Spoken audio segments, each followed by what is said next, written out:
Aloha kako. Welcome to the joint committee hearing for the House Committee on Agriculture and Food Systems and the Senate Committee on Agriculture and Environment. Today is January 17, 2025 at 2:01 p.m. and we're convening in conference room 325 at the Capitol. I'm Chair Kahaloa. I'm the new chair of the Agriculture Committee. Before introducing our committee that's here and members today, I'm just going to do a few housekeeping rules and then we'll introduce the committees.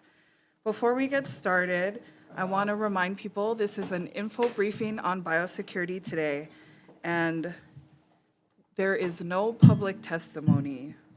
In the event of any catastrophic network failure, it may cause the necessity to reschedule this info briefing. In that case, an appropriate notice will be posted. And on that note, today we have with us on the House side, we have Vice Chair Kush, and we have with us Representative Matayoshi and Representative Martin. And we are grateful to have the Senate here today, Senator Gabbard. Okay, and they can introduce themselves. Oh.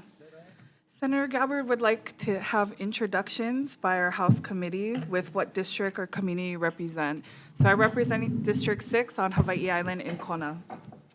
Good afternoon, Matthias Kush, representing District 1, that's Hilo, Hamakua, and Kaumana.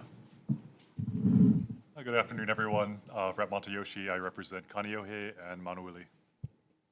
Aloha kako, Lisa Martin. I represent Waimanalo and Kailua. And aloha mai kako, and mahalo for joining us. Hope that you're all doing well. And welcome to you all as we do a deep dive into our invasive species problems that we have here in Paradise. Mike Gabbard representing District 21, Kapolei, Makakilo, Kalailoa, and parts of Ewa. This will be my 9th year chairing the Agriculture Environment Committee. And I'd like to have my AGR-AEN members introduce themselves. Thank you, Chair. Tim Richards, Vice Chair. Represent District 4 on the Big Island, stretching from North Hilo through Hamakua, North-South Kohala, and down into North Kona. Good afternoon, everyone. Carl Rhodes, representing District 13. You're in District 13 right now, from the harbor up to the top of the poly. Aloha, everyone. Samantha DeCourt, representing the best side, the west side, Waianae Coast, Senate District 22. Happy to be here. Aloha. Thank you. Any other legislators attending? Okay. So I'm going to turn this over to Chelsea Arnott, who is the Hawaii Invasive Species Council Program Manager, who will introduce our speakers and get us rolling. Thank you, Chelsea. Mahalo, and please forgive my inability to do this quickly. I always feel on the spot when I'm doing the tech work here. So let me just transition to my presentation and get my Zoom. Make sure. Chelsea, as you're setting up, I want to introduce another member who has just joined us, Representative Nicole Lowen from District 7, North Kona, Waikoloa. Mahalo. Mahalo Chairs Kahaloa, Gabbard, Vice Chairs Kush, Richards, and members of the committee for coordinating this year's info briefing on biosecurity and invasive species.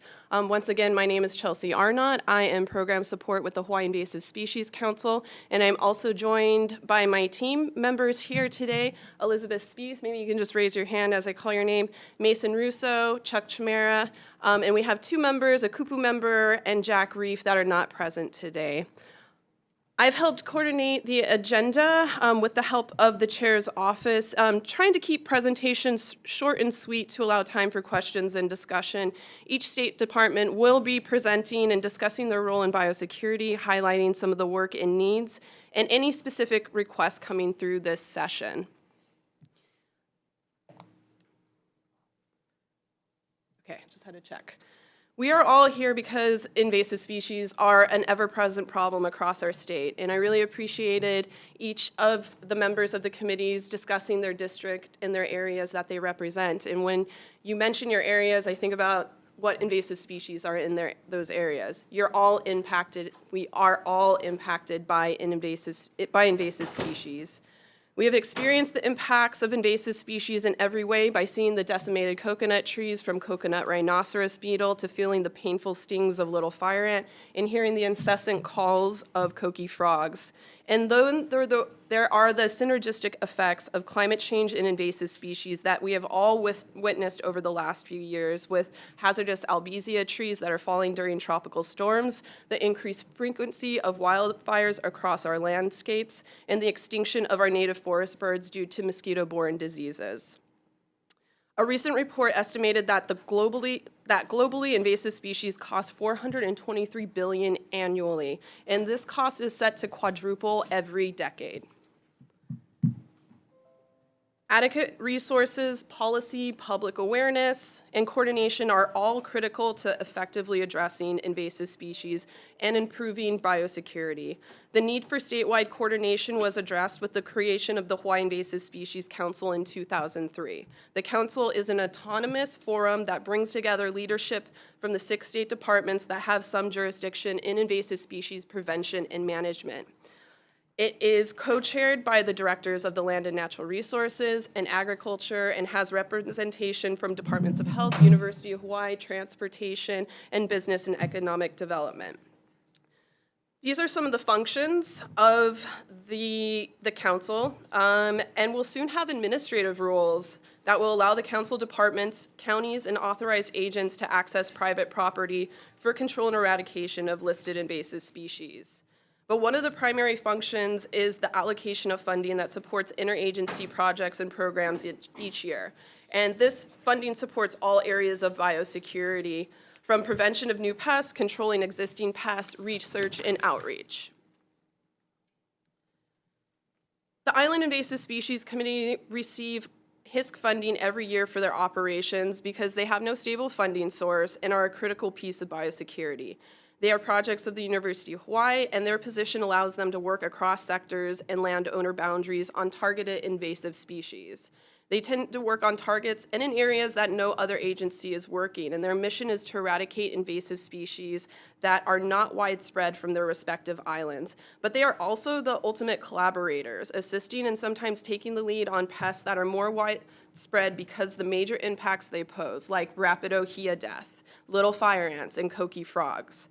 Most of these programs have been established since the early 2000s and now are an integral part of the island communities, regularly participating in community events, school presentations, and developing curriculum, even joining parades and putting on trainings to make sure the community is always aware and engaged.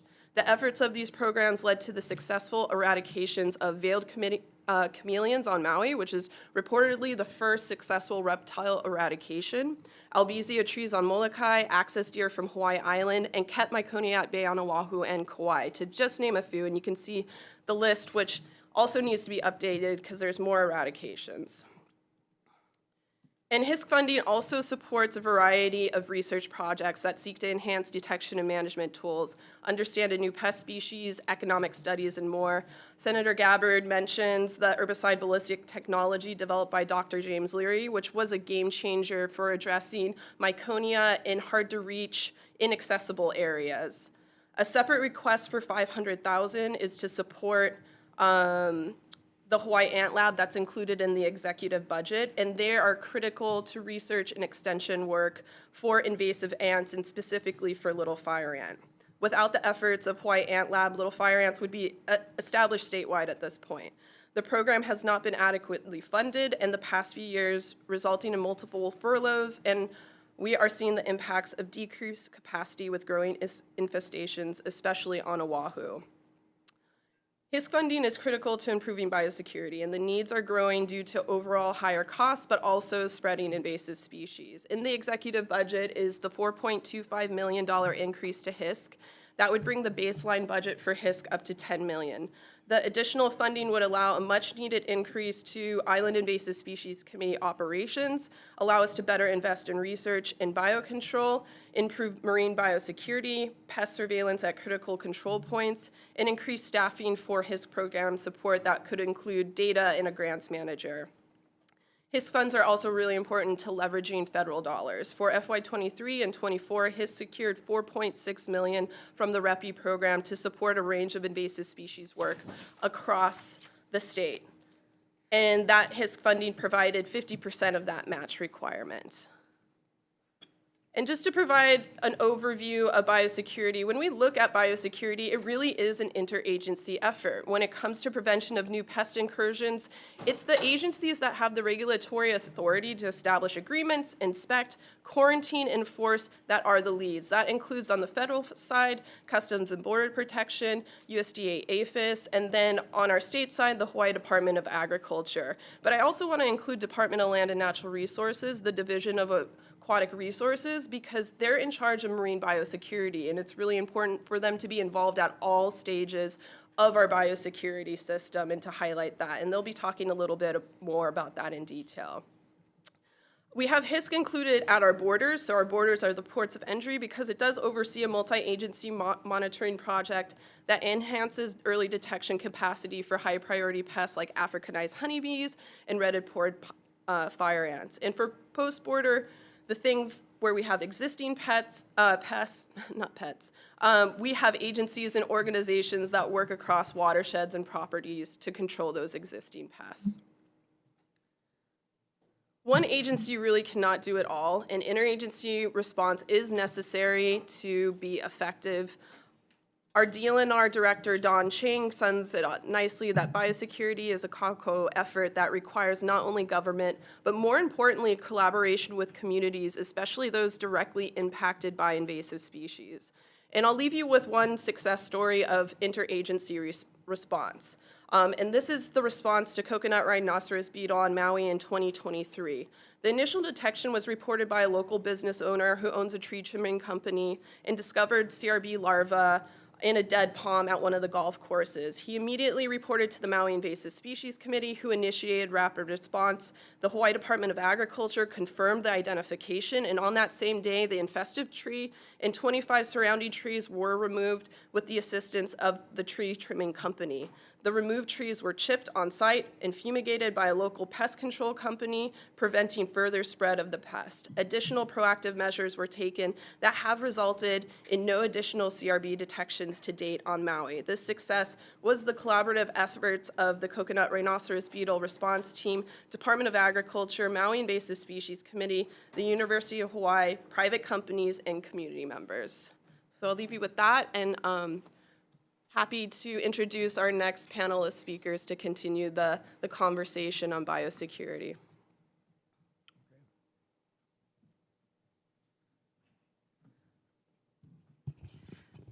As we're transitioning, just for members of the committee committees that are here today, we're going to take questions in segments. So after the Hawaii Department of Agriculture speaks, then we will open up for questions for both presentations. Mahalo. So our next speakers are going to be Director Sharon Hurd with the Hawaii Department of Agriculture and the Deputy Dean Matsukawa, also Department of Agriculture. Let's get this open.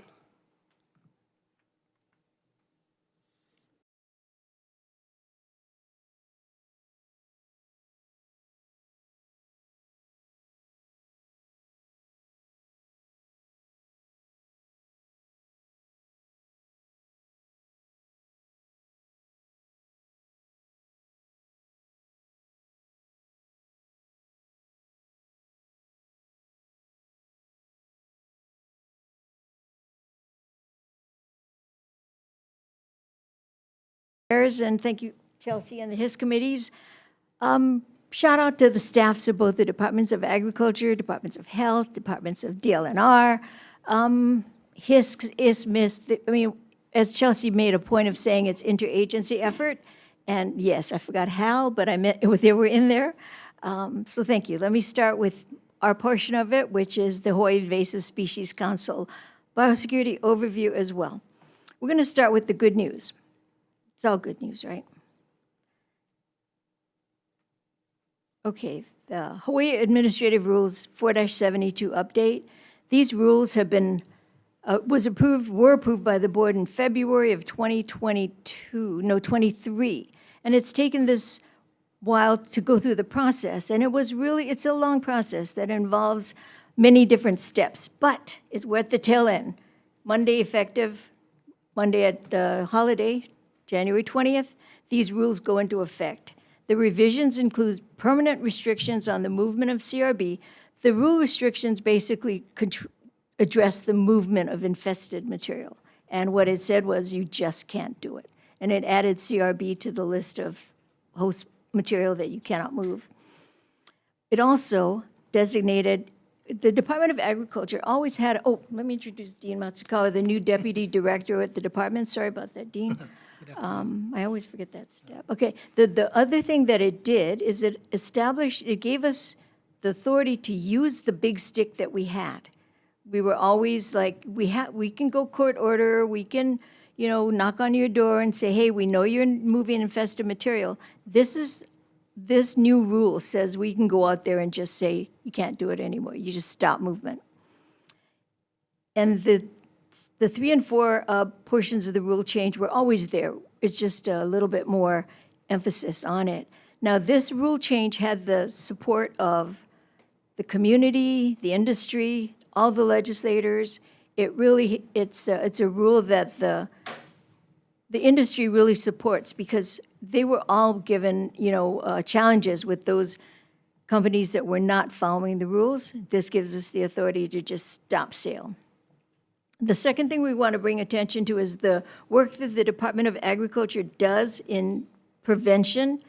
The 2024 Import Activity Report, there were actually 50,000 arrivals of ships and aircraft, inspection and actually clearance of 20 million pieces, quarantine 16,000, interceptions of insects, diseases, microorganisms, animals, aquatics, and plants was about 1,300. And in the amnesty bins, we collected 1,200, mostly fruits and vegetables that were not eaten on the plane but inadvertently carried down.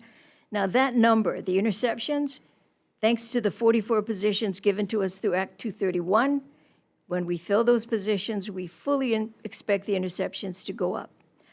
Pointing out the aquatics that we intercept, working in conjunction with DLNR, the aquatics are just become a real, we find more and more people bringing in aquatic pets for their aquariums. And we just had the Don't Let It Loose campaign in conjunction with DLNR. What happens is they release these invasives into the ocean, and now we have invasive corals, and they create, it's just a catastrophic effect. Act 231 update. Out of the program side, 65% of the funding has been obligated, 52% has been encumbered. By the end of the fiscal year, we expect to have all 100% of the funds at least obligated or encumbered, which means they will not lapse. Regarding personnel, the 44 positions, this is a little bit more challenging. So far, none of the funding has been expended because in order to expend the funds, you have to pay. And we don't have anybody in places yet. We do expect to have the jobs posted by the end of the fiscal. The particular place we are in the process is about midway. It's called the classifier review. They have to look at each position and make sure that the classification and the work that's done is consistent statewide, that nobody in a class is making or doing more work or getting more money than the similar person in the class. Whoopsie. LFA surveys. We wanted to point out that the LFA surveys that we're doing right now, those are the dots that you see on Oahu. 387 positives, 10,383 negative sticks. During the Christmas season, because we're doing a Christmas tree type work and checking more packages, we did less positives. We collected more samples, we collected less samples, but we had more positives. That's for LFA. And the next slide shows you some of the work we're doing in public spaces. The zoo, that's a picture of the zoo. Every green dot is where we put a stick. And the stick, if it was red, it would be a detection. The Honolulu Zoo was surveyed on February 20th, no detections. went back on the 27th, no detections. So the public space is protected and no LFA there. For when your children or family or tourists go, there is not going to be an incident of a bite. CRB response is a big deal. CRB response is in multi-agency, Kailua, Wailua, Kihei, Waikoloa, and Senator DeCourt. I'm a West Sider too. That's a picture of Waikele. We do treatments. CRB injection, we want to show you that we do have these injector and how they're applied systemically. On my right is a picture of the work that's being done and the training. And in the middle is once a tree is treated, it's tagged so that the public knows that that tree is not to be harvested from because the systemic treatment does make the fruit inedible. Koki frogs, those are the detections on Oahu. They've been treated. We had a real big outbreak in Mililani that's now, we knock on wood, eradicated. After 3 visits, we have no detections. PQ vacancies. The total vacancies within the department now, not considering the wonderful Act 44 positions, total vacancies, we have 17 of the total 87 positions. 7 are currently filled with temporary assignments, and we're in the process to fill. SR 11, we have 3 vacancies, and SR 9, we have 2 vacancies. Now, these 5 positions are being redescribed because the work that's done is really, it's very high level. It's intensive technical work, but the pay is really quite not competitive, very difficult to attract, retain people. So then the 5 in active recruitment, currently filled with 89 day.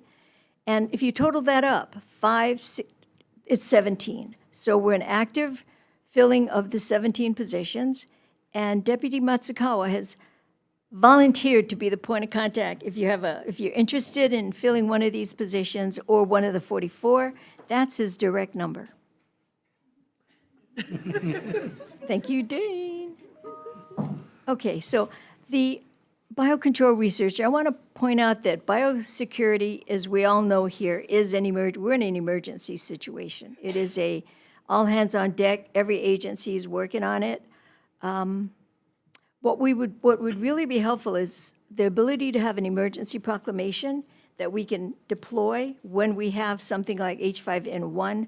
The emergency proclamation will be waiving the rule that will help us hire people. It would be for recruitment of people.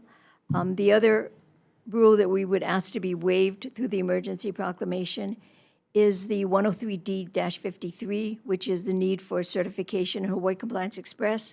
Recently, we had a RFP for community-driven CRB response on Oahu, $25,000 to each applicant. We had some really good applications statewide. We couldn't fulfill some of them because they were not Hawaii Compliance Express compliant. So if we can waive that rule, we'd be able to fund all the proposals that come in.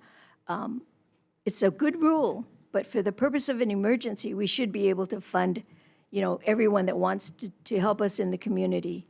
Biocontrol research, we currently have bugs. We have real good potential biocontrol wasps or insects that can control fireweed. We currently have control agents for fireweed, but our agent, Mosen, says when you have a weed as strong as fireweed, you really need to find agents that will attack the flower, the seed, the leaves, the stem, and he has them, but he just needs the research facility to bring them in. The next picture is for fountain grass. Now, fountain grass, imagine Diamond Head on fire.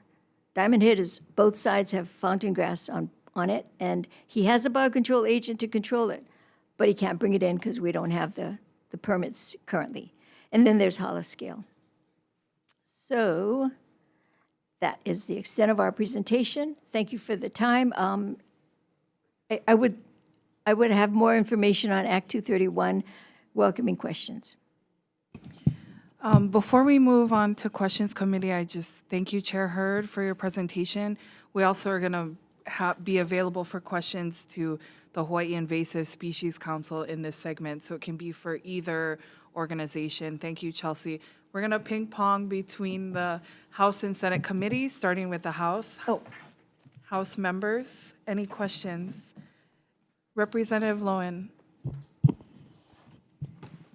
Sure, for Department of Agriculture. So of the funding you got last year, and I think you said this in your presentation, none of it's been encumbered and no positions have been filled? for the positions. You're right. You mean the 44 positions? Yeah, the money is encumbered because it's part of the budget, but we haven't expended any because in order to expend, you have to pay somebody, and we don't have bodies yet. And for the other funding, so not the funding for the positions? Okay, for that funding, we have 63, well, let me go to the chart here, sorry. You already went past my slide. No, let me just go, I have it. I want to be, 65% is obligated. By obligated, we mean that we've done an RFP, we've given an award, so the funding is tied up. Nobody else can get it. It belongs to HTM for CRB, belongs to Terminex for LFA, so that's 1.1 and 1.1. But, so the 65% is obligated. The What's the other? 52% of that obligated funding is encumbered, which means the contract is being done. Okay, so the big chunk that wasn't included in here was we had $800,000 that was awarded by Act 231. It was for the green waste hauling, where you identify where the green waste is and then you haul it away. There was a flaw in our RFP that we didn't add loading into the RFP.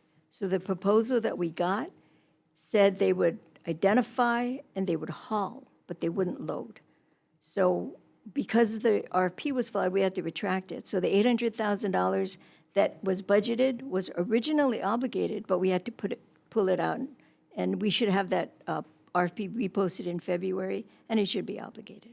Okay, and sorry, is it okay? I'll have one follow-up, and then I'll let other people have a turn. I might have more after. You said 1.1 for LFA and 1.1 for CRB. That's of that 10 million? Yes, but like with LFA, you actually gave us 1.5. The 400,000 we have in reserve for our work with nurseries, private residences, training, buying chemicals. So 1.1 is what we awarded to Terminex to actually treat the residences. And where are they going? Where are they going? What residences? They have, I think it was, one moment, let me pull up the exact numbers so I don't make a mistake. Okay, 580 residential properties on Oahu and 290 residential properties on Hawaii Island. And then for the counties of Maui and Kauai, because currently they're just going to treat, they're going to go survey, they're going to see what kinds of responses they're getting and do outreach, like actually show the people, if you see this, do that. Yeah, I'm familiar. Well, how do you pick which homes get subsidies for Good treatment question. and other homes don't? That's already been reported to us, either voluntarily by the homeowner or by the different ISKs and agencies, and our own guys have detected it. So we have a list of people. Terminex, in fact, we just talked to them today. They asked us when can they get the list, and we said we would make it available to them. No, but I mean, there's more than that number of homes Yes. that have LFA problems just in my district, probably. Right. So how do you choose who gets state money versus who has to pay for it themselves? We're going to leave it up to Terminex because we have because Terminex will say, okay, we have,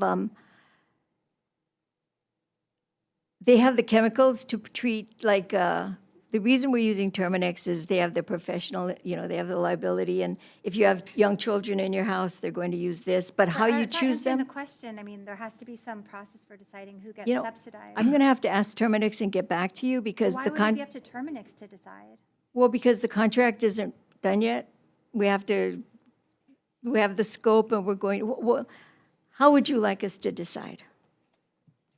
I mean, there's all kinds of different ways you could approach it, I guess. You could look at income, you could look at need, which communities have, I guess, greater opportunity for prevention or, you know, preventing it from spreading, or where there's been more consistent problems, where the most claims have been. I mean, there's a ton of different ways. I mean, I already additionally have questions why. I know the answer, but it's frustrating why so much more on Oahu than Hawai'i Island, where we have a huge problem. And of those 200 you mentioned, are they Hilo or Kona, or where are they? One of the things they're doing is, remember those dots I had on the map?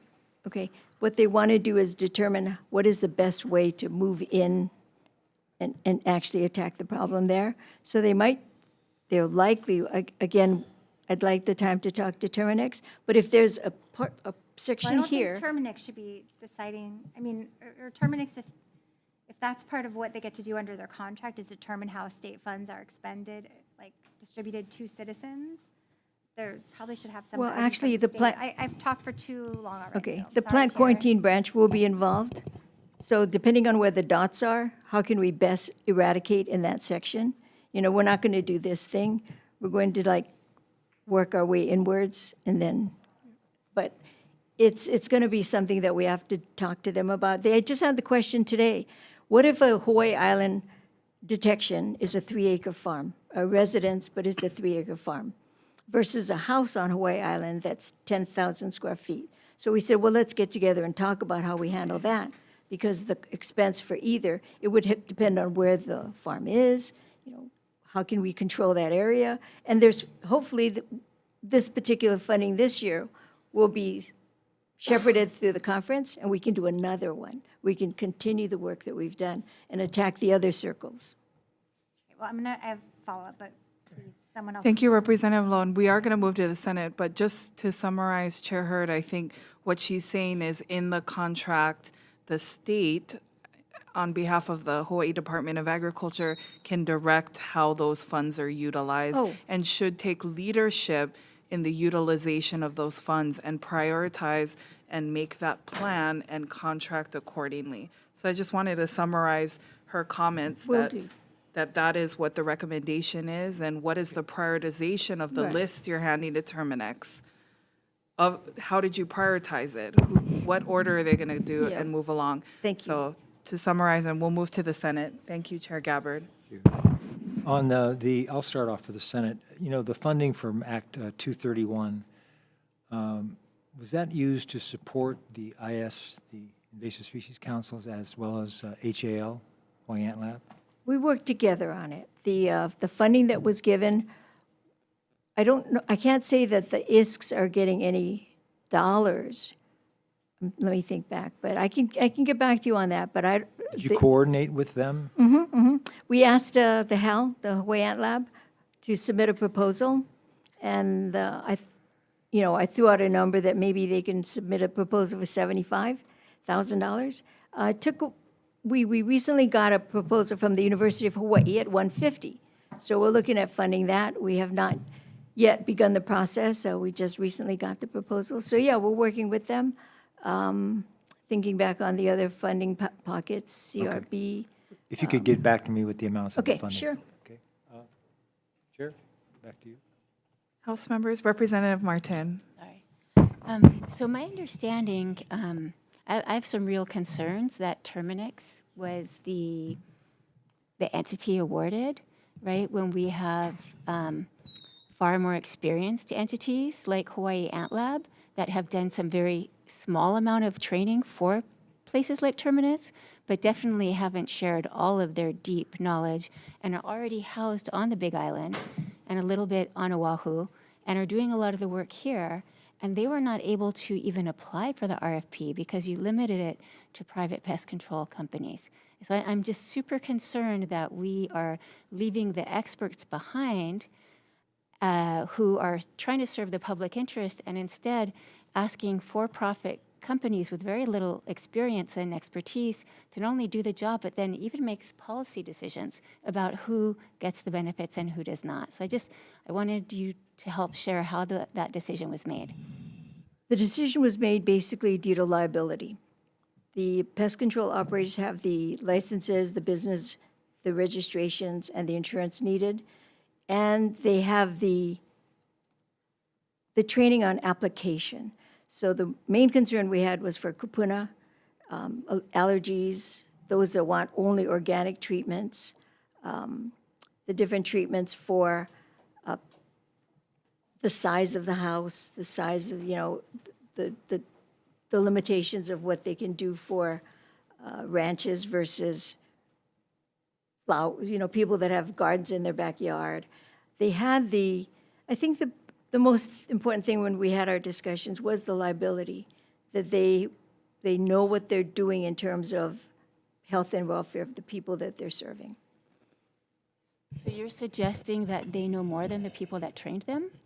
No, I'm suggesting they have more insurance and they have more access to the chemicals and they have it on probably in their warehouse and the equipment. But, there's another bucket of funding coming, hopefully, and then we'll expand it out of this. We'll learn from this and say for this size house and that number of people, and this is the amount of money that we need for that.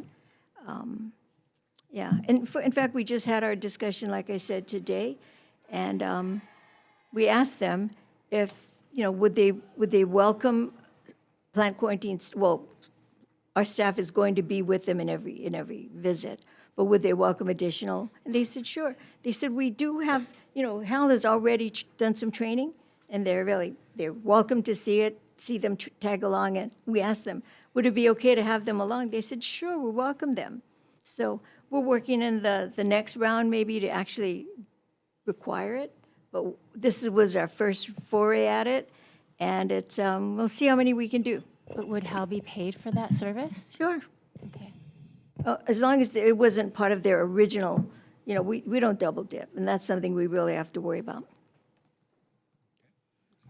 Thank you. Senator Richards? Thank you, Chair. Actually, a couple of questions on both sides. Chelsea, could you come up? I'll start with you. Quick question concerning the CRB on Maui that was eradicated. Was any work done to identify how that got there? Mahalo for the question. Chelsea Arnott with Hawaii Invasive Species Council. Department of Agriculture is typically the entity that's in charge of doing tracebacks, trace forwards, and understanding pathways. I don't know if that was done from my synopsis of the response effort. I don't know if I can. Okay, so I'm going to flop that over to Director Hurd. I would have to get back to you on that, unless I can call up maybe, in fact, I don't think the people that did the work are in the room today.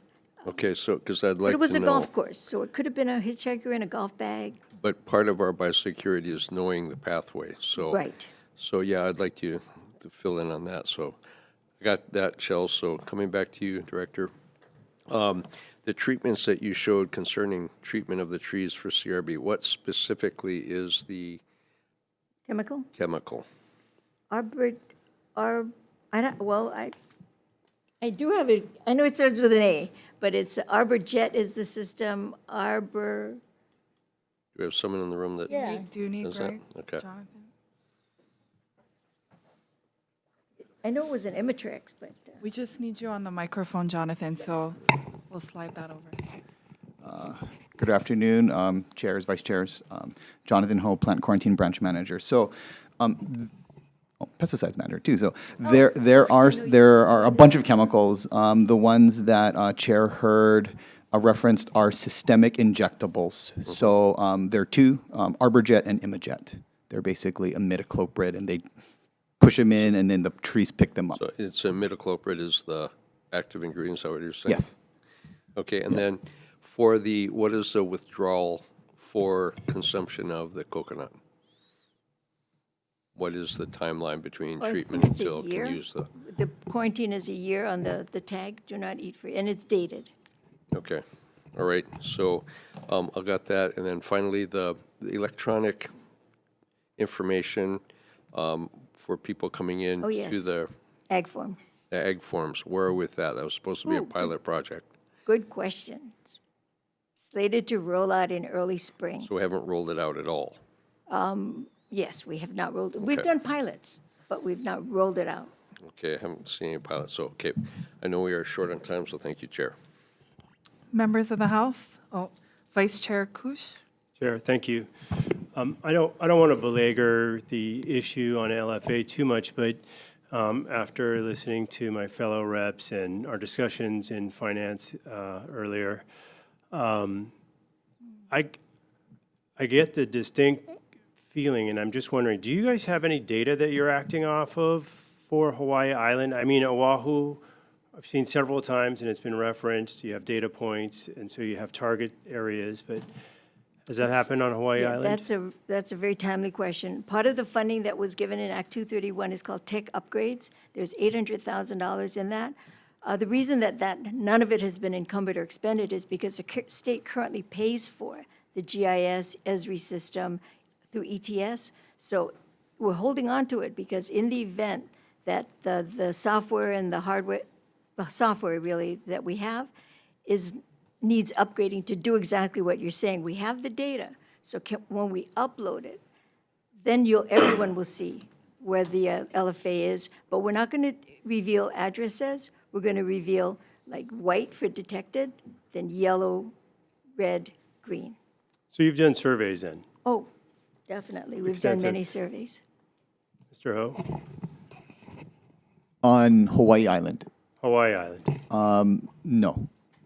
Okay, so essentially this $1.1 million and the Terminex contract is just kind of a fishing expedition. Well, So the contract is primarily focused on Oahu. That's where the bulk of the money is, and then I'm going to the other counties.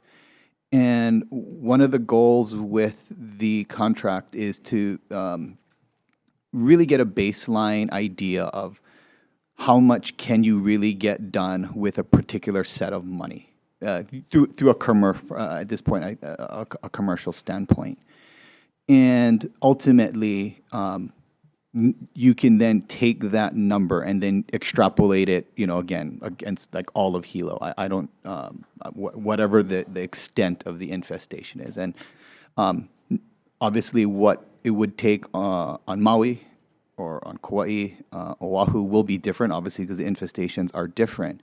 But having like a hard and fast number that can be used to then go over time. Like, so, for example, if we can get $1 million and we can do 520 houses in a year on Oahu, there are 20,000 properties. It's going to take you that many years with that same amount of funding. So it quantifies the treatment.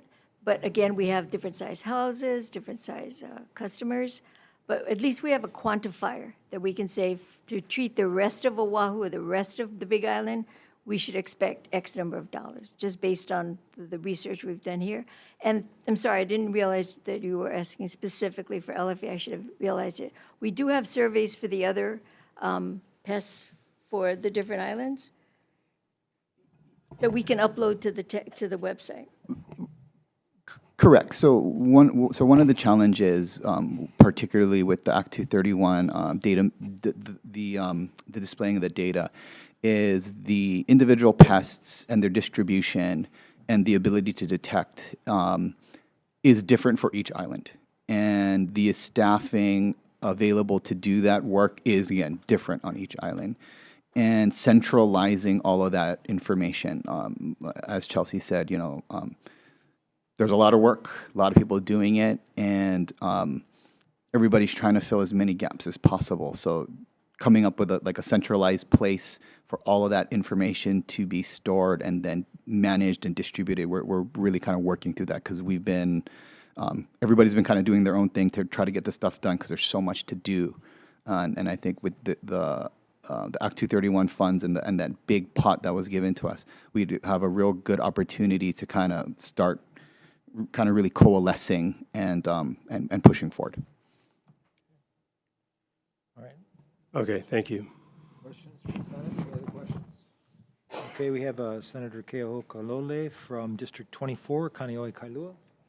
Thank you, chairs. None on the committee, so thank you for your latitude. Director, you said that the Terminex contract for LFA, that you're still, what I wrote down you said is the contract isn't done yet. Oh. You're still negotiating the scope of it so that you can figure out a plan. I'm sorry So- if I, That's what you said, I wrote Okay, it down. okay, And let so me how can correct you that. encumber money on a contract that's not done yet? the contract is in DAGs right now. It's ready to So be. so you don't actually have a plan for how to distribute, for how this private contractor is going to allocate the funds to do treatment? Well, Even though we- the ISKs, especially on Oahu, in coordination with the Ant Lab, have a pretty standardized protocol for how to treat infestations that has proven successful on Maui, in Mililani, and then it is underway in at least 10 of the 66 sites on Oahu. You are aware of that, right? Can you Not pull more up now. the slide from your presentation about the encumbrances, please?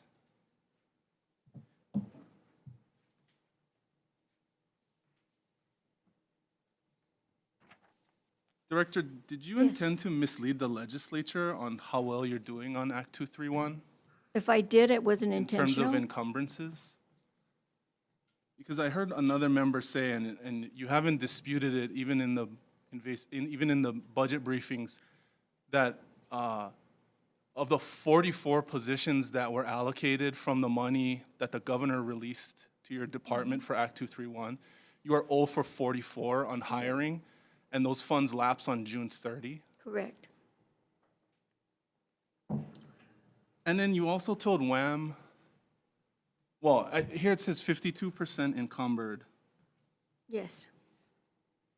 I can tell you what is encumbered. Okay, go ahead. Okay, there's a pest management systems contract that, not contract, proposal that we're working on with the University of Hawaii. So that to me is considered encumbered because the money is, Okay, considered encumbered or encumbered? Because if it's encumbered and registered with the Department of Accounting and General Services as encumbered, then the money won't lapse on June 30.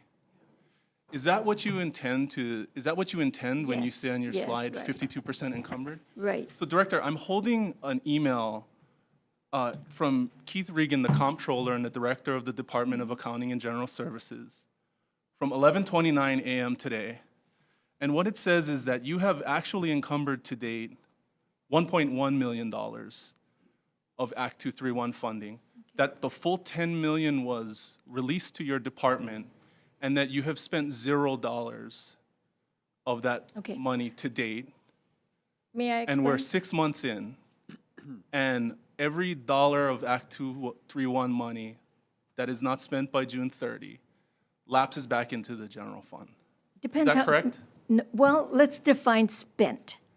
If we release the contract at 1.1 million, that money to me is encumbered, but there's another word that I should have used. It's Director, I have here obligated. from the DAG's comptroller, Keith Regan, nothing spent against them yet. PO encumbrances are intact, allotted the entire $10 million appropriation. 1.1 million encumbered, nothing spent against the account yet. Did you intend to mislead the No, legislature on how well you're actually doing? that was not my intention. When you encumber the funds, as what we were doing with the contract, it's encumbered, okay? Somebody has been Which awarded the contract, funds. Director? Let's say LFA.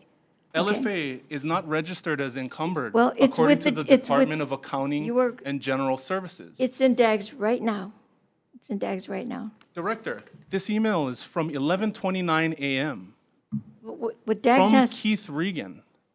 comptroller is Would correct. you like to correct the record that you testified to in the Ways and Means and Finance Committee last year, and that's on the board right now? Senator, encumbered there's encumbered, there's obligated, and there's expended. Expended is spent. If we issue a contract for $1.1 million, they can send us their first invoice when they have their contract number. The contract number comes from DAGs. Director, unless it's encumbered, it'll lapse on June No, 30. it will not lapse Unless if it's encumbered. it will lapse on June Senator, 30. I'm sorry, respectfully, sir. If I encumber funds, it's encumbered. The only funds that lapse The only are funds that are encumbered are 1.1 million, 10% of the Act 231 monies, and we are halfway through the year. You're 0 for 44 on your positions, and you've turned over 4 of your 5 managers that are responsible for invasive species in the last year. The only one that hasn't turned over is still on probation. Things are going backwards right now. But let me. Was it your intention to mislead the legislature about how well you're doing because you're at risk of lapsing 90% of the Act 231 monies last year? Senator, I had no intention of misleading anyone. I think it's by way of definition, encumber, obligate, award, expend. Encumber means it won't lapse on June 30. Encumber means it will not lapse on June Yeah. 30. Obligate means nothing. It means you think you know where you want it to go. Obligate means Award means they know that you would think you know where it wants to go and it's supposed to go to them. I'll go with that. Yeah. Encumber means the money will not lapse in a Correct. year where you're coming back to ask for 28 million more. The money, encumber means it will not lapse. We will have the funds encumbered by the end of the fiscal year. The personnel funds, we Who's cannot. responsible for the encumbrances? Isn't it the plant industry division director? The plant industry, it's all of us that's responsible for the encumbrances, sir. It's definitely you. Yep, right. Yeah. I just have trouble with the community having confidence in your ability to allocate and encumber and get all this money out the door when what we're being told on this slide right now is not being validated by the Department of Accounting and General Services. Let me get back to you on that because I can talk to Keith and he knows that the encumbered funds mean that they are contracted. These funds are in the contract process. We should have contracts done for at least 52% of them in the next 3 weeks.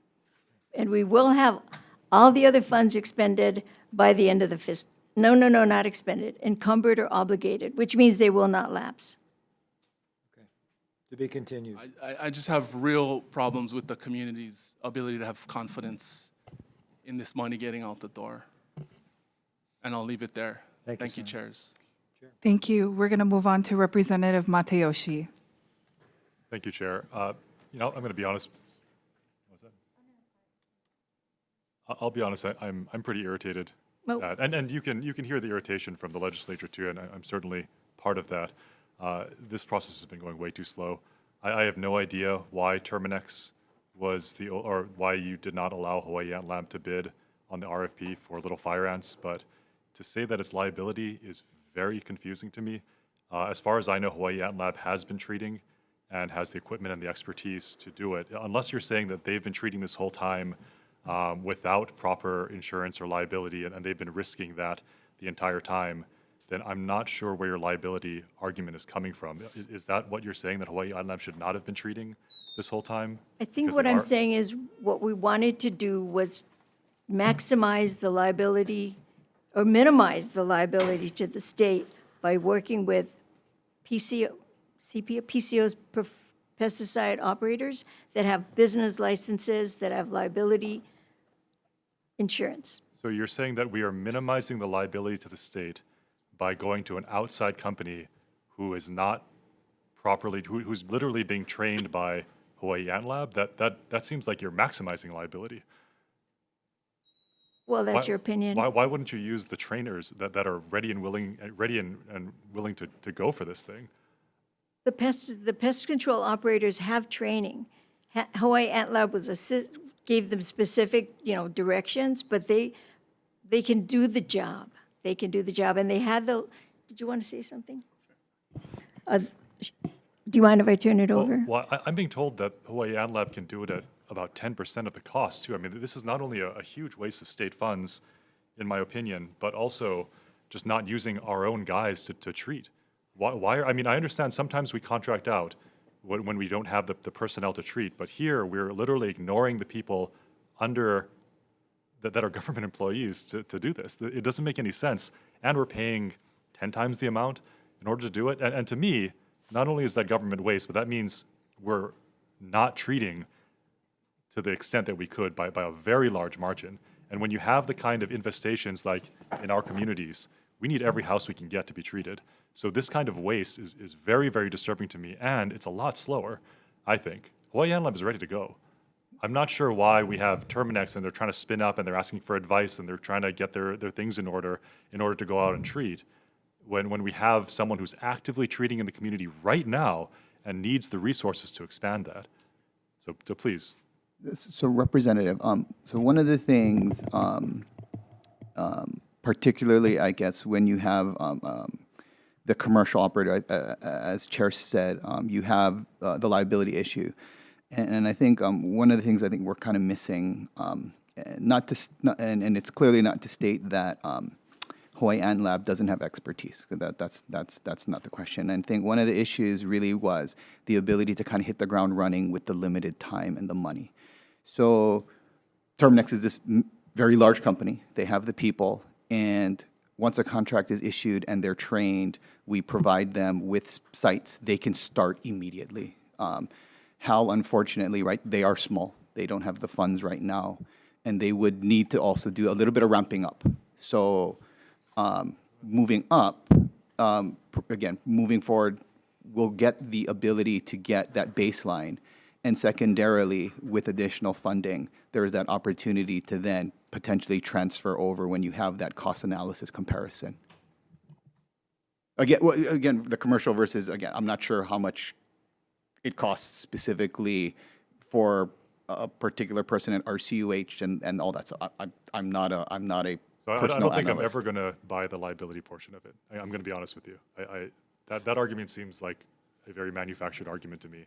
It sounds like the RFP with Terminex is faulty too, perhaps. There seems to be, I mean, and Rep. Lowen pointed this out, but there seem to be things missing from it, like which ones to prioritize. I mean, there seems to be some disconnects here that need to be worked out. I know you pulled the other RFP you discussed earlier because you forgot to put in loading, had to reissue it.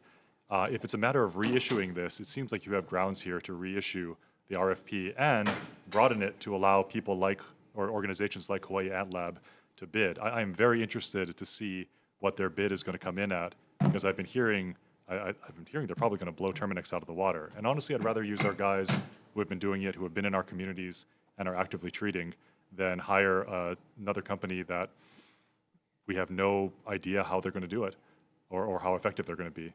So can you pull the RFP and reissue it based on certain faults or flaws that seem to be apparent through this info briefing? In this case, there was no reason to pull the RFP. There's nothing wrong with the RFP. The proposal that came in was vetted by the committee and procurement office, and they met every term of the, every piece of scope of the RFP, so why would we pull it? And they had the equipment, they had the chemicals, they had the staff. They can do, I think he said 12 to 15 houses a day statewide. So you're right, in Hawaii Island, when I said statewide, I mean Hawaii Island, they can deploy them, and they have all the equipment. So it sounded like a good idea. I don't have any reason to pull the RFP. Well, I think there might be a scope issue with the RFP, but regardless, 12 to 15 houses a day seems like not One agent. One agent can do 12 to 15 houses a How day. many agents are they providing for this under their RFP? Well, I'm going to have to get back to you on that, but they have 1 year to do their scope of services, which was 580 residences on the island of Oahu. So that's minimum. That's their minimum number. Good afternoon, chairs and vice chairs, members of the committee. Greg Takashima, Pesticides Program Manager. So to give you folks a little bit more information, the main reason we actually did go, one of the other reasons actually, we chose to use a structural pest control operator, a licensed structural pest control operator.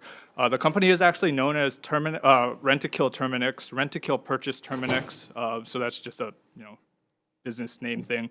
But the main reason that we did choose that and we chose to go with a structural pest control company is because they have the capacity. They have a lot of employees who are ready and are trained to use structural pest control chemicals safely in a large scale project such as this, right? 580, as Chair said, they can do a large number. They have, I think they have on the order of hundreds of staff to be available. That is where HAL does not have the Are capacity. they going to be available? I mean, you're talking about Terminex, a huge company. They're not pulling all their employees to do this. No, but at So least how many they'll, employees are they going to actually dedicate to this? that I do not know. And I think it's a little unfair because Hawai'i Lab has been getting defunded this whole time. And to compare them now to this kind of diminished version of Hawai'i Lab versus Terminex and who knows how many people they can pull, I think is a little unfair of a comparison. I'd actually like to hear from Hawai'i Lab or HISC if possible, because they're who I've been hearing this from. Can I hear from you folks personally?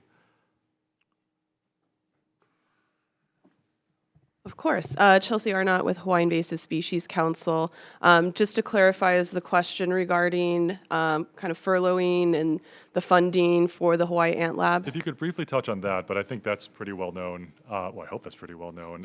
But Hawaii Ant Lab's ability to, if they were to bid on the RFP, would they be, how much more effective would they be, I guess? How many more houses could they do? How much cheaper would it be? Would they be able to hit the ground running immediately? That's a great question, and you've seen the work of the Hawaii Ant Lab and worked very closely in your communities with staff from the Hawaii Ant Lab and also the Oahu Invasive Species Committee. At this current time, Hawaii Ant Lab, I think, has 1.5 employees dedicated to Oahu. The majority of their staff is located in Hilo, Hawaii, and they move across the islands to help support the different community and little fire ant mitigation efforts across the state. So can they hit the ground running? Of course, they're the ones that developed the monitoring and treatment protocols that are effective for little fire ant today. So they definitely are the ones and the experts in the field that know this system and have been assisting not just communities, but state agencies and other organizations on how to implement this themselves. Because they have limited staff, they've been developing community action programs, which Representative Martin is very familiar with, to help enhance their capabilities and just increase capacity. So I think this is a great solution, especially for islands where we do see wider spread of little fire ant, like on Hawaii Island, getting the communities to be involved and implement these programs. But also, we do need to increase the capacity of the Hawaii Ant Lab in general so they can work more effectively across the state. So to answer your question, yes, they can hit the ground running. What the cost would be compared to the Terminex, I'm not exactly sure, but we could get back to you on some estimates. I mean, their program runs about 1.3 million per year for around 16 staff members, and that includes equipment, general operations, overhead. So that's in working across the state. So we could do a comparison and work with the manager over there to see, what the cost would be. Yeah, no. All right. Any other? Thank you. Okay, I had one quick one here, and that was in some of our budget briefings, we've heard the public call the 643 pest hotline, but they don't get a response. So who oversees the hotline? The plant quarantine branch. Plant quarantine branch? Yes. Okay, thank you. Representative Lowen. Thanks. So, sorry, coming back to the LFA question. I know things are different on Oahu versus Big Island. We've had LFA on Big Island for a long time, and homeowners have been responsible for the most part for paying for their own treatment. And the work that Hawaii Ant Lab does with the outreach workers is working with communities, working, in neighborhoods, educating, doing outreach, and that's been, pretty effective, although it's always under-resourced.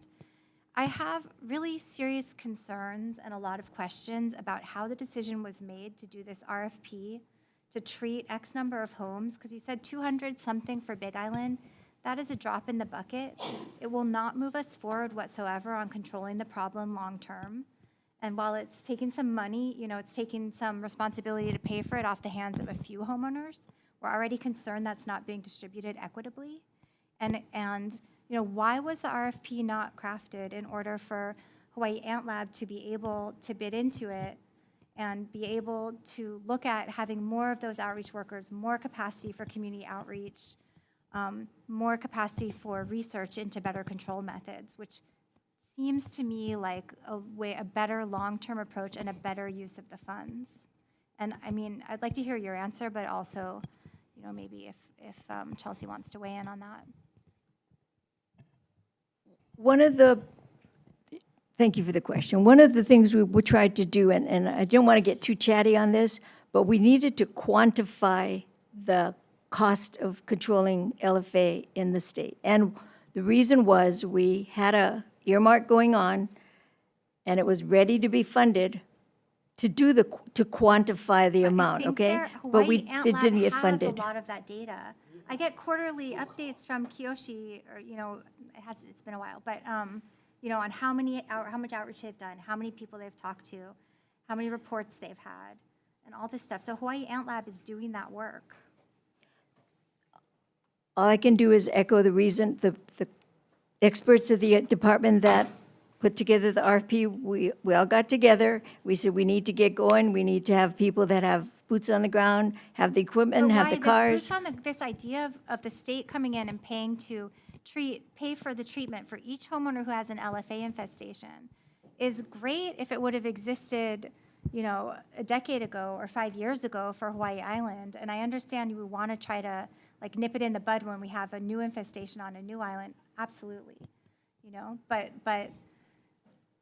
it's also, for Hawaii Island, it's widespread, and that's not a long-term solution. And 200 some homes, that's nothing. And what's the plan? Because as you well know, I'm sure you're very familiar, LFA treatment's not a one-time thing. It's ongoing treatments over months and, perpetuity. So this program, this RFP is gonna come do it for how long? How many treatments? How are they gonna quantify if it was even sort of successful in wiping out that colony?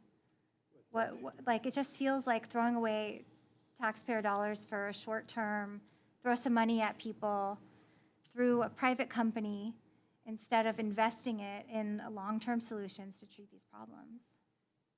Part of the reason we have the RFP is to educate the public. So when the treatments are done, Hawai'i Ant Lab is doing the work of educating the public.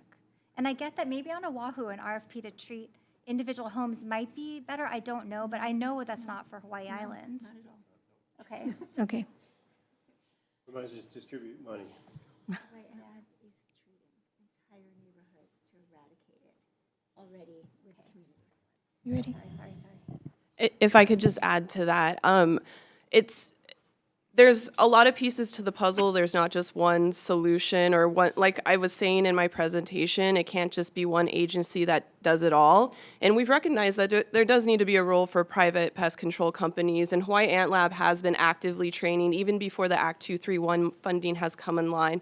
They've been making sure that they've been training private pest control companies on little fire ant treatment. So that definitely can be a piece of the puzzle, but I think the bigger story is Hawai'i Ant Lab is a critical piece of not just little fire ant mitigation, but other invasive ants. And they are soft funded, like the Island Invasive Species Committees, and we're really trying to find a way to institutionalize them, just give them that long-term stable funding, because as you all mentioned, this is really a long-term management issue. And we really do have a chance of eradicating it in some areas, and in other areas, it's going to be long-term management and just minimizing the impact to our communities, agricultural producers, and all that. So there definitely needs to be a bigger picture, but the 500,000 that we're looking for Little Fire Ant, Hawai'i Ant Lab would really help support that program, especially if it became general recurring funding for them. And I think, Chelsea, was Hawai'i Ant Lab consulted in determining if there was an area where it made sense for state funds to pay for the treatment for whatever reason?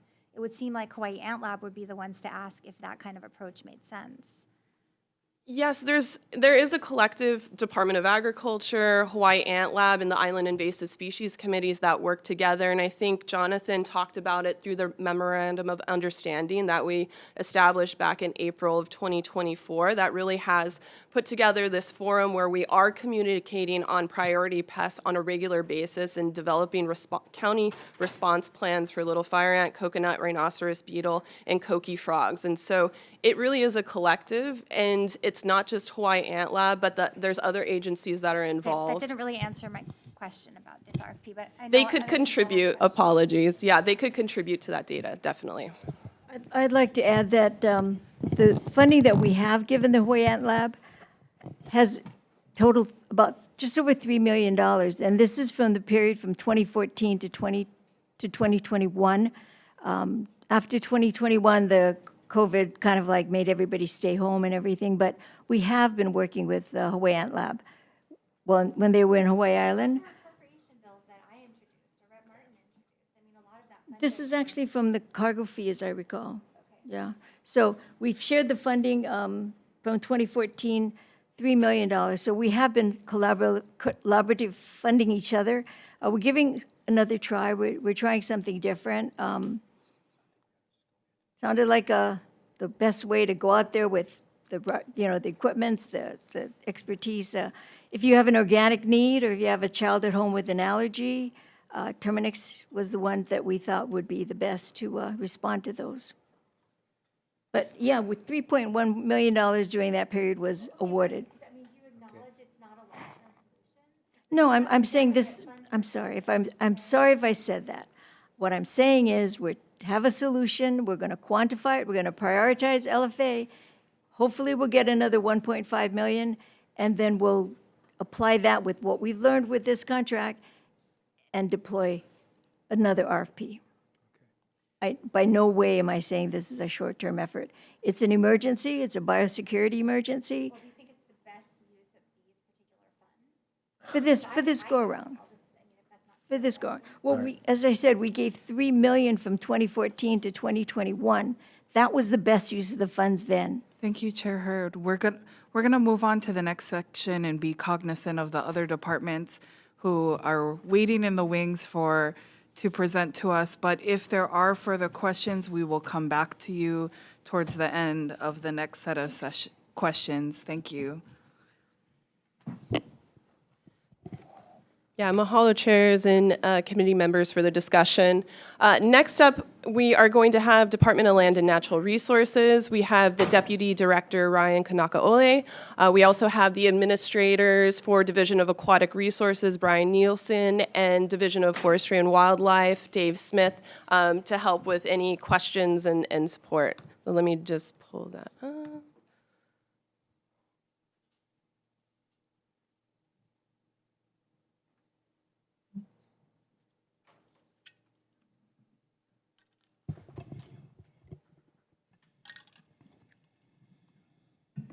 Aloha kako. Aloha. Good afternoon, chairs, vice chairs, members of the committees. My name is Ryan Kanakaole. I'm the first deputy for the Department of Land and Natural Resources, and I see that my time is up, so mahalo. I'm gonna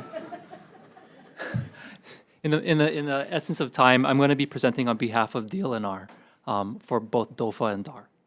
I'm going to be providing an overview of our efforts in ecosystem and native species protection within the context of biosecurity, particularly focusing on the initiatives led by DOFA as well as DAR. Represented, as mentioned by Chelsea, representatives of DAR and DOFA are here with me to answer any questions. As discussed previously, biosecurity covers a spectrum of activities that can be generally broken down into three areas. That's pre-border, border, and post-border activities. We touch on, depending on the modality, whether it's land or water, we touch on all three. On the land, DOFA focuses predominantly on post-border activities within the lands under its stewardship. That's over 1 million acres across Hawaii, which is roughly 25% of the state's land area. I tried to think about that on like, what island is that size? And you'd have to add Oahu and Maui together, and you'd still be short, like a couple 100,000 acres. It's a lot of land. In addition, DOFA partners with landowners in its effort to facilitate landscape-scale cross-jurisdictional resource management. DLNR also has jurisdiction over all state marine waters extending from shoreline to 3 miles offshore, and that is approximately 3 million acres. DLNR manages these waters through various divisions. DAR specifically focuses on the conservation and management of both our marine resources and freshwater resources. With respect to biosecurity, DAR takes on a holistic role addressing pre-border, border, and post-border challenges, focusing on prevention and rapid response to new introductions to minimize invasive species impact to the environment as well as the economy. That's the high level. Now I'm going to delve a little bit deeper into each program. Oh, pretty picture. In our ongoing battle against invasive species and their impacts, DOFA's efforts in watershed protection are paramount. Our native forests are not just natural treasures, not natural, but they should be national treasures too. They are vital for water security, climate resilience, and cultural heritage. Protecting these forests is crucial for maintaining our freshwater sources, which benefits both our land as well as our marine environments. Relevant to today's discussion, watershed protection through fencing and ungulate removal under DOFA's programs is a priority action item within the HISC biosecurity plan. But also, it's a cross-cutting domain, and it is a top priority action item in plans related to resilience against natural disaster, climate change adaptation, greenhouse gas sequestration, water security, and coral reef health. This is a picture of our 30 by 30 watershed plan and our progress towards it. The state of Hawaii has committed to protecting 30% of priority, keyword priority, watershed forest by 2030. That equates to 253 acres of our highest priority areas. Currently, 22% of these lands are safeguarded. And our goal is to extend this protection significantly over the next decade. To this end, we've requested $5 million annually in CIP funding for both fiscal years 2026 and 2027 to continue our effort and keep pace with our 2030 commitment. This is the same level of funding as the current fiscal year. This funding is critical for constructing fences to exclude invasive hoofed animals, as well as the initial phase of ungulate removal in these newly protected areas. The funds will help protect approximately 20,000 acres of priority watershed and add it to our progress. Fence locations are cited with these funds are cited statewide. These CIP funds also provide the opportunity for matches to non-state grants. Previous year's funds for the Watershed Initiative has brought in over $80 million in non-state leveraged funds since fiscal year 2013. The CIP funds in our current request will also be used to amplify our work through these matching grant funds. Looking back, we can see the impact of leveraged funds and CIP funding from the legislature. So back in 2011, there was only 10% of watersheds that were protected. Now, today, we have 22%, so we've doubled our protected forests. So with our watershed partners, DOFA's efforts not only protect the source of Hawaii's fresh water, but also combat the spread of invasive species and diseases like rapid ohia death, ROD. New research highlights the effectiveness of our fencing and removal strategies.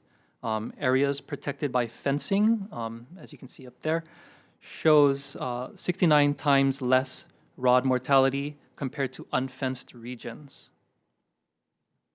By creating barriers for ungulates to move throughout the forest system, we are able to effectively guard against the proliferation of rapid ohia death. That type of protection has a visible impact on our landscape. So by allowing, if ungulates are allowed to move freely within the forest, rapid ohia death is spread rapidly and results in the wipeout of entire forests. This is just, the picture shown is just 1 decade of ROD progression in an unfenced area. This is why our efforts are the cornerstone of our landscape level strategy to reduce this type of decimation.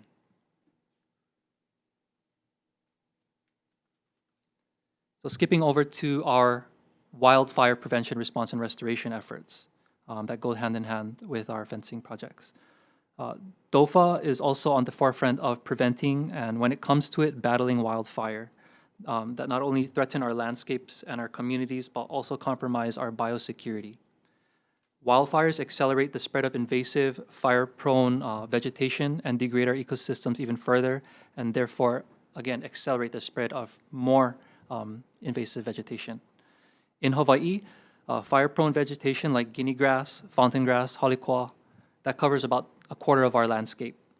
creating fuel loads that significantly increase our fire risk, and therefore allowing the cycle to continue.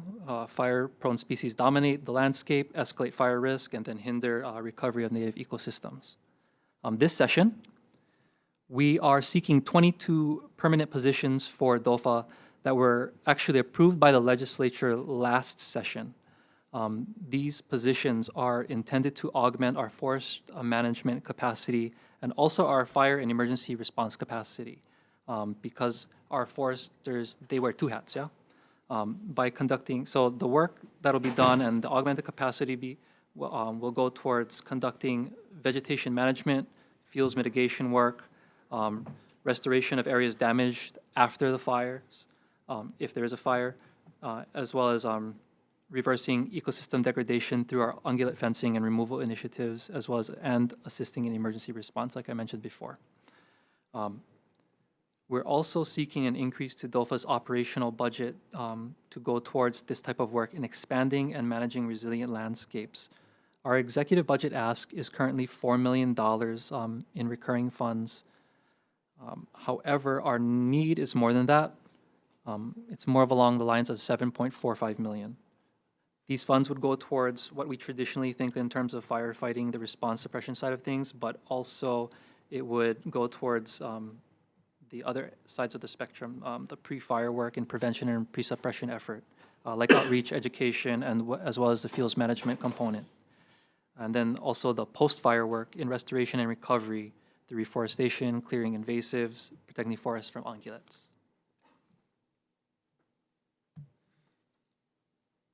So shifting over to the water side of things, our DAR, Division of Aquatic Resources, they're the lead agency in preventing and responding to aquatic invasive species introductions in Hawaii. This past year has been one of the busiest years for rapid response for DAR.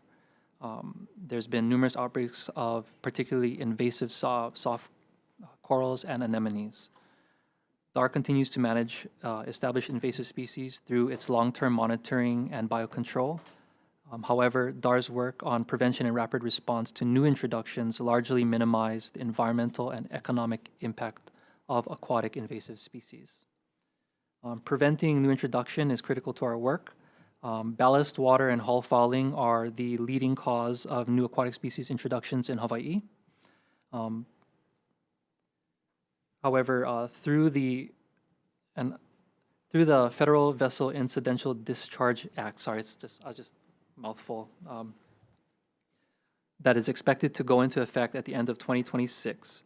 It provides the state of Hawaii, our Division of Aquatic Resources, an opportunity to actually co-enforce the new legislation with the U.S. Coast Guard to supplement ballast water and hull fouling inspections as a way of preventing new invasive species arrivals. However, big however, DAR currently lacks a team to perform these types of inspections. This gap in capacity is particularly concerning for us because there is a growing, continuing threat of stony coral tissue loss disease, SCTLD, another mouthful, which is a devastating coral disease currently present in the Caribbean, but has been responsible for 50% declines in coral cover in Florida, Southeast Florida, since 2015. So a boat traveling from these affected areas could easily introduce that disease to Hawaii, and we know now that Hawaiian corals are susceptible to that disease. Since 2020, DAR has responded to 20 reports of new introduced species in state waters and has removed 9 of those species with no new detections. Of the 20 new species, 14 were likely aquarium trade introductions.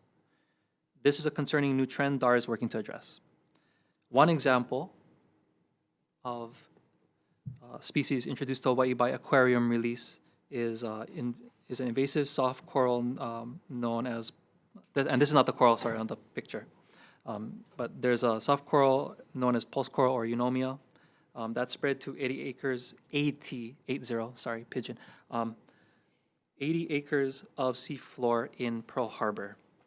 While that invasion is outside of the state's jurisdiction and is in federal waters, DAR is monitoring for spread outside of those federal waters and the encroachment into state waters. So the photo that we have on is an invasive anemone. I can't pronounce this. Is it Majano? Mahano. In Kaneohe Bay. So this was discovered in 2024 in Kaneohe Bay at a site that was associated with another aquarium release. This anemone is high concern because it's been observed growing on native coral, and it has the potential to smother the coral reef. DAR has been working with its stakeholders to develop a strategy for the removal of this specific species, and funding is needed for rapid intervention to prevent further spread. Now let's turn to a slightly happier success story. Slightly. The key to maintaining low levels of invasive algae in our waters is the presence of native herbivores. To that end, native Hawaiian collector urchins are spawned and raised in DAR's Anuenue Fisheries Research Center. They are propagated as a tool to fight the invasive alien seaweeds. In most situations, the algae is removed by hand or by mechanical means from the trouble area, the trouble spots, but without then reintroducing our native urchins, they will grow back. The algae will grow back. So after the seaweed algae is removed, the urchins are brought in for the maintenance work. And in 2024, DAR treated over 17.5 acres of invasive algae-affected reef with urchins grown at our hatchery. Increasing the capacity for our DAR aquatic invasive species team, especially in our leadership roles, will allow for the team to continue and improve upon the prevention and rapid response efforts. So we have a legislator introduced bill, Senate Bill 19, that would establish an aquatic biologist 5 position, which would help oversee or will oversee the aquatic invasive species team within the Division of Aquatic Resources to help prevent and respond to these emerging threats. Hey, I got them. That time is good. To conclude our presentation, on behalf of DLNR, I just wanted to extend my gratitude to all of you for sitting here, listening to our presentation, and we're here to answer any questions. Thank you. Members, we're going to take questions after 2 more presentations. The first one from Department of Health. Yes, mahalo.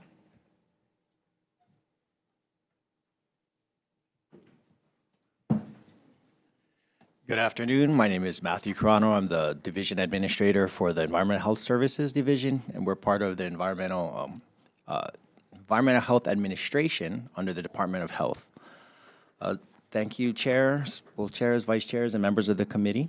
I look forward to being able to kind of just share a very brief kind of aspect of invasive species and why it's so important from a public health perspective, which is, I think, well known among the public health community, but sometimes just, it gets lost over time that really in Hawaii, we have a long history of diseases that were spread by invasive species. In fact, all of the diseases that are vector-borne diseases, are spread by invasive species, particularly mosquitoes, and I think Hawaii has a history of rats with, spreading plague and through the ticks and the fleas of the rats. We have absolutely these diseases coming to our shores because Hawaii is a wonderful place, and whether our residents go and visit other places and bring it home or visitors bring it to us, we have to be very concerned that these diseases that are spread through these invasive species are coming to us. And if you have the disease coming to us, and if you have the invasive species that can spread it, then you create this, very dangerous mixture, right, that could create another outbreak. So the Department of Health has a really strong interest in preventing the importation of further invasive species, and we have a role in monitoring for the ones that we know are here. And then, of course, when we do have a detection of a vector-borne disease, then it's obviously our job to go out there and contain it. What is particularly of concern to us is, of course, the intersection of climate change into this as a threat multiplier. So this graphic that's on the screen is shared by our leadership and is based on a CDC framework of different aspects of the threats that climate change and how it impacts us. And while they're in nice separate colors, you know, I wish we could organize all of our problems so easily and check them off one by one, but they often overlap. But we do have a section that's recognized about the spread of vector-borne diseases, and those are spread by mosquitoes in particular. In Hawaii, that's what we have to be concerned about as a primary risk factor. But I'm sure that nobody here wants the risks of Lyme disease spread by deer ticks and other types of diseases that are very common in other parts of the world and increasing on the continental United States, particularly, again, because of the stressors of climate change, to come to Hawaii. So I just want to talk a little bit about climate change and how it impacts us and how we have to think a little bit differently. You know, there are direct impacts of climate change, meaning, you know, more extreme weather events. And during extreme weather events and in the, actually, as soon as extreme weather events pass, that's when we see opportunities for the proliferation of invasive species which can lose containment. And whether that's mosquitoes that spread disease, or, you know, whether that's the extreme events that are just more frequent. So while we're effective most of the time, as a virtue of just by the numbers, we are not effective sometimes because just too many, right? Nobody bats 1,000. We get really concerned about this increase in frequency. So then things like early detection, more sophisticated methodologies, more aggressive outreach and community involvement start becoming ultimately even more important. But biosecurity in and of itself is incredibly important, because if the diseases are coming to us because people are moving around, if the vector isn't there, then our risks are really low. If it can't bite you, it can't spread it, right? So biosecurity is very important. And I think some of this, you know, highlights that all of our different departments, while we have different missions, this is very cross-cutting, this invasive species, and why it's so important for us all to be at the table and have our partners well-funded, and an open dialogue between all of us to leverage each person's actually core mission to create that network or that net to prevent and respond to, sadly, right? It's not just, I would love to say we can always prevent, but to respond to when we get these incursions. The last kind of part, because I really do want to be respectful of my 5 minutes that was pointed out. I see Chelsea's eyes looking at me. It's just highlighting, we're not asking for very much from a Department of Health from invasive species ask this year. In fact, our vector program is asking for a single position really to increase outreach and potentially enforcement. But I want to say what we're doing kind of with the existing resources, because the vector program over the years, through the generosity and wisdom of the legislature, has brought this program back. And now it's time to really start getting smart. Some of the questions are like, do you know what you have where so that you can best address it? And what I mean by what where is the bad things. So do we know where our Aedes aegypti, the biggest culprit of the spread of dengue fever, is? And some of those questions we haven't revisited for a while because we didn't have staff and didn't have planning. So we are absolutely doing that, you know, and I think the development of new public outreach materials, I think that is so critical. I think there was a history, you know, in times long past, that the public wasn't necessarily a partner. They were more, you know, someone we served. But I think now we absolutely understand, especially with how both pervasive and how fast information can spread, that they have to be a huge partner every step of the way, before the crisis, really. And so we want to really start bringing that to light. And it's a very cool story, frankly, when we go to schools and talk to kids. Bugs are neat, and then, you know, everyone's very conscious of the spread of disease. Bugs are neat, bugs are neat. So it takes all kinds. So I think, you know, in summary, you know, while the department's role is a little more narrow when it comes to human health, we have a very strong desire to be part of the team and to really support and to impress upon everyone the importance of preventing invasive species. Hawaii is paradise. The things that are invasive to us are the things that damage the economy, our way of life, and the bigger idea of what health and wellness and happiness is. It's not just getting sick, but it's being healthy. Hawaii is healthy for its people too. And invasive species are a significant threat to that, and climate change is absolutely a threat multiplier, and we want to be cognizant of that, and I want to just kind of share that. Those are some of our stories of what we have to be concerned about going forward, but also things that we're thinking about with what we have today. So thank you. I'm here for any questions. Thank you. Moving on to our final set of presentations, we have the University of Hawaii, College of Tropical Agriculture, and I'm going to say this wrong now, Human Resilience. And then we have the Coconut Rhinoceros Beetle Response Team.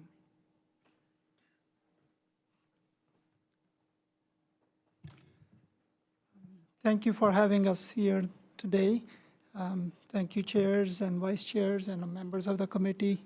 We appreciate this opportunity to share with what CTAR does in this particular area. This is a very, very important aspect for CTAR to work on. CTAR's work spans from early detection all the way to developing effective long-term control methods. One particular department where we have a number of experts is this particular department, which is Plant and Environment Protection Sciences. Currently, the three most important pests that we all talk about, we are working on two of them. Unfortunately, we have no expertise right now on coqui frog. After Dr. Arnold Hara retired, we do not have anybody on that yet. But on rhinoceros beetle, we have a substantial program, and that you will hear a little bit more from Mike here. But we look at chemical controls, we develop biocontrols, we also develop methods of treating these pests, because some of these pests could be up there in the trees, and new methods of application of these biocontrols or pesticides are needed. And a small project that Mike probably will share that they are developing on the fire ants. But to me, prevention is better than cure, as they say in the health field, but prevention is also highly cost effective if we look at it. I will present a little bit of a data later on that. But our researchers are able to travel to places where there are these highly important, significant pests of crops that are important to us. So they go over there and develop new methods of detection so that we can do early detection, so that we can alert everybody that those pests could be eliminated. And that is a significant piece of work, and at least two researchers are focusing on that particular piece. We also have significant funding that is actually run, that project we call CAPS project, which is nationally funded project that focuses on early detection. These are surveys that are conducted each year. There is a focus on a particular pest, because the way the survey is done, the traps and all of those are pest specific. Therefore, it has to be altered. The approach has to be altered. And that is being done on an annual basis. Early detection does help a lot. Currently, Hawaii and Arizona are free from this very, very deadly disease of citrus called citrus greening. And this particular disease can really wreck the entire industry. And this is what it has done to Florida, because this disease is so deadly. So early detection is the best way to go on that. Recently, CTAR has developed an internal small research grants competition. And within that, one group of faculty proposed this particular project focused on training middle school and high school students to detect new pests, new plants, new pathogens, new invasive species of sorts. And this is what the project they are developing so that we have a future workforce and create interest in these kinds of things. But you never know where a child and a parent might be detecting a new pest as soon as possible, where we might not be present. So that's, I thought, was very exciting project that faculty came up with, so we funded that internally. And this is what I mean by the cost of prevention versus the cost of management later.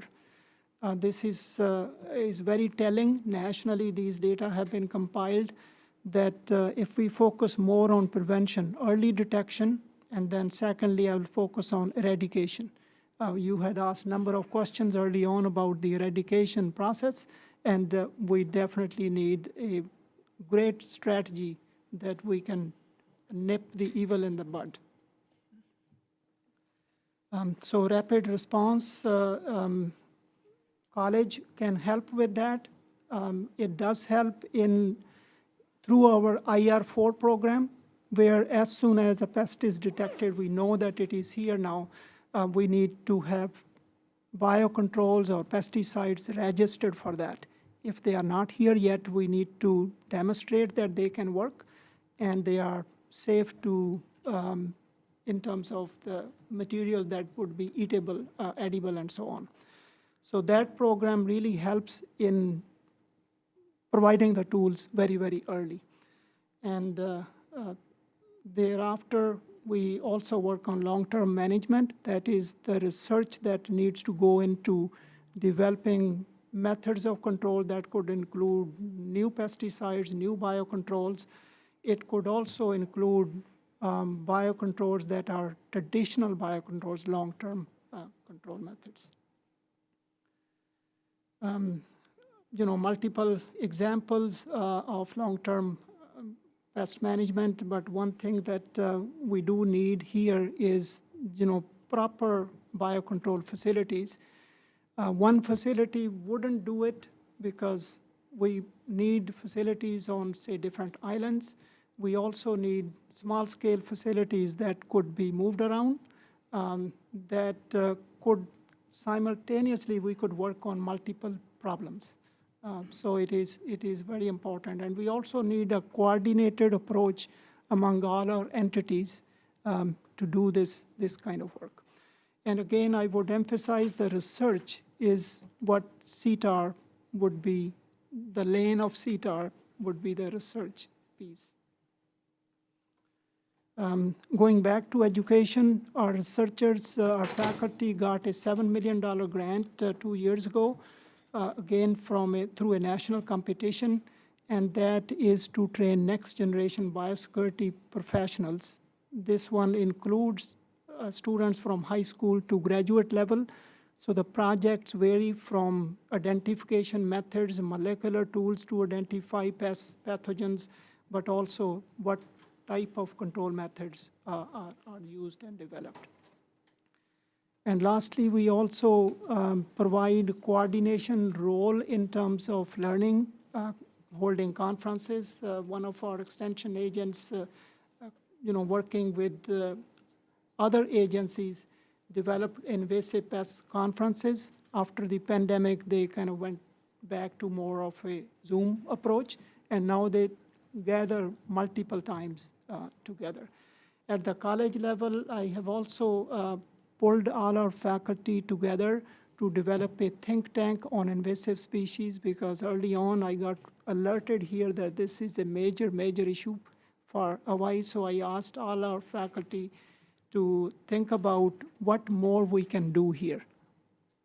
How can we bring our internal resources to impact this particular issue? So that group, first it was internal conversation, then quickly moved into this particular coordination type of role with everyone else. And Chelsea has been part of that group as well. So that said, our next portion would be on CRB. And I'm happy to answer any questions, but maybe afterwards. Okay, maybe. Good afternoon, chairs and committee members. My name is Michael Melzer. I'm a researcher at the University of Hawaii, College of Tropical Agriculture and Human Resources, and my program is an agricultural biosecurity program. One of the projects that's within that program is the coconut rhinoceros beetle response, and so Chelsea asked me to give a bit of an update on that and where we are with coconut rhinoceros beetle. This program started in 2014. The beetle was discovered in 2013, but basically a multi-agency program was established soon after the discovery. It was actually discovered through one of those cooperative agricultural pest surveys by a predecessor. But this is a multi-agency program that is now currently housed at CTAR. Our funding is primarily federal. As you can see, USDA is responsible for the lion's share, and they also provide guidance and guardrails as to what we can do with their funds. These are emergency funds, and they're typically for eradication. And so there are some guardrails that we work with a cross-functional working group as to decide how those funds get spent. But we also are supported, especially initially from HISC. They had some crucial funding early on, and we have some Department of Defense funding specifically for military properties. So the current status, Oahu is dire. It is basically island-wide now. Obviously, we know there's some areas that have tremendous damage where we're getting dramatic losses in trees, or coconut palms. We're going to start seeing it in the urban areas soon. We are starting to catch. Urban areas have been largely unaffected, particularly in Honolulu and East Oahu, but we're starting to see that now, or I should say East Honolulu. But unfortunately, I think we're going to start seeing much more damage there. Eradication has been unfeasible on Oahu for about the last 3 years, and part of our guardrails was we had to pull back from activities on Oahu because eradication was no longer an option. So our activities on Oahu remain trapping. We have a shadow of what we used to have for trapping, but most of our work is going through treatments at ports of exit. So we have a tier system. Most of our work is being done at the airport, Honolulu Harbor, and up at Wheeler as well. Basically, airfields and seaports is where we're doing most of our work. So we've been bouncing between Wheeler Air Force Base, Honolulu Airport, and the Foreign Trade Zone recently. Fortunately, we did receive some funding from DLNR, and that's going to allow us that is allowing us to do things that we can't do with our federal funding. And so that includes some of our other island work, as well as some work on Oahu that we currently cannot use our federal funds for. Unfortunately, Kauai is also a little bit, not too far behind Oahu, but it's following the same trend. CRB is basically widespread at this point, and most estimates are that eradication is not feasible, and I say that with our current tools. We don't have the tools for eradication at this point. Our program is basically limited to the harbor, and so we don't really do a lot of work there because that's not where the problem is, at the harbor and airport in Lihue. We have done some work with the LNR funds, aerial applications and other folks, and we're working on different property over on Kauai with some of those DLNR funds. We heard about Maui, so we don't need to get into that. That's the lone good news I'd say we have at that. Well, one of the good news at this point, where we haven't had a detection since. And again, on these our other islands, we're basically relying on other agencies, so that's HDOA, the ISCs, and other partners, including private landowners as well. So we are allowed to do education on other islands. We're just not allowed to do treatments with our federal funds as of yet. But that's, I think, soon going to change. Big Island, we still have a nascent population in Waikoloa. Every once in a while, we'll find a beetle over there. We have a bunch of camera traps set up there, plus we have a pretty good network of traps serviced by our partner agencies over there. And so we are using our DLNR funds. We're actually sending people over next week to work with Hawaii Department of Agriculture for treatments in Waikoloa. And so we have a good chance at eradication, I think, in Waikoloa. The other good news, Molokai in Lanai, we have no CRB detections at this time. There's a robust trapping system over there. We've helped set some of up. We've helped with education, but we're largely relying on Maui County and private landowners to do the work over there. Yeah. Where we're going with research, basically our lab is working on, so USDA is allowing us to do, so their funds are basically response, operational funds, but they are allowing us to do some applied research, so we are continuing with chemical and cultural control methods. Importantly, chemical, we had the question about not being able to consume coconuts that are treated with imidacloprid. We also use acephate in our injections as well as a fungicide as part of our injection regime. But we are exploring some similar chemicals that are labeled for coconut that could be used for coconut in production. We're just testing the efficacy. We're starting once we basically realized a few years ago that eradication is not the issue, biocontrol is probably our best chance at diminishing the damage caused by this beetle. We're currently retrofitting some laboratory space in our buildings so that it can serve as makeshift hopefully it'll get proper containment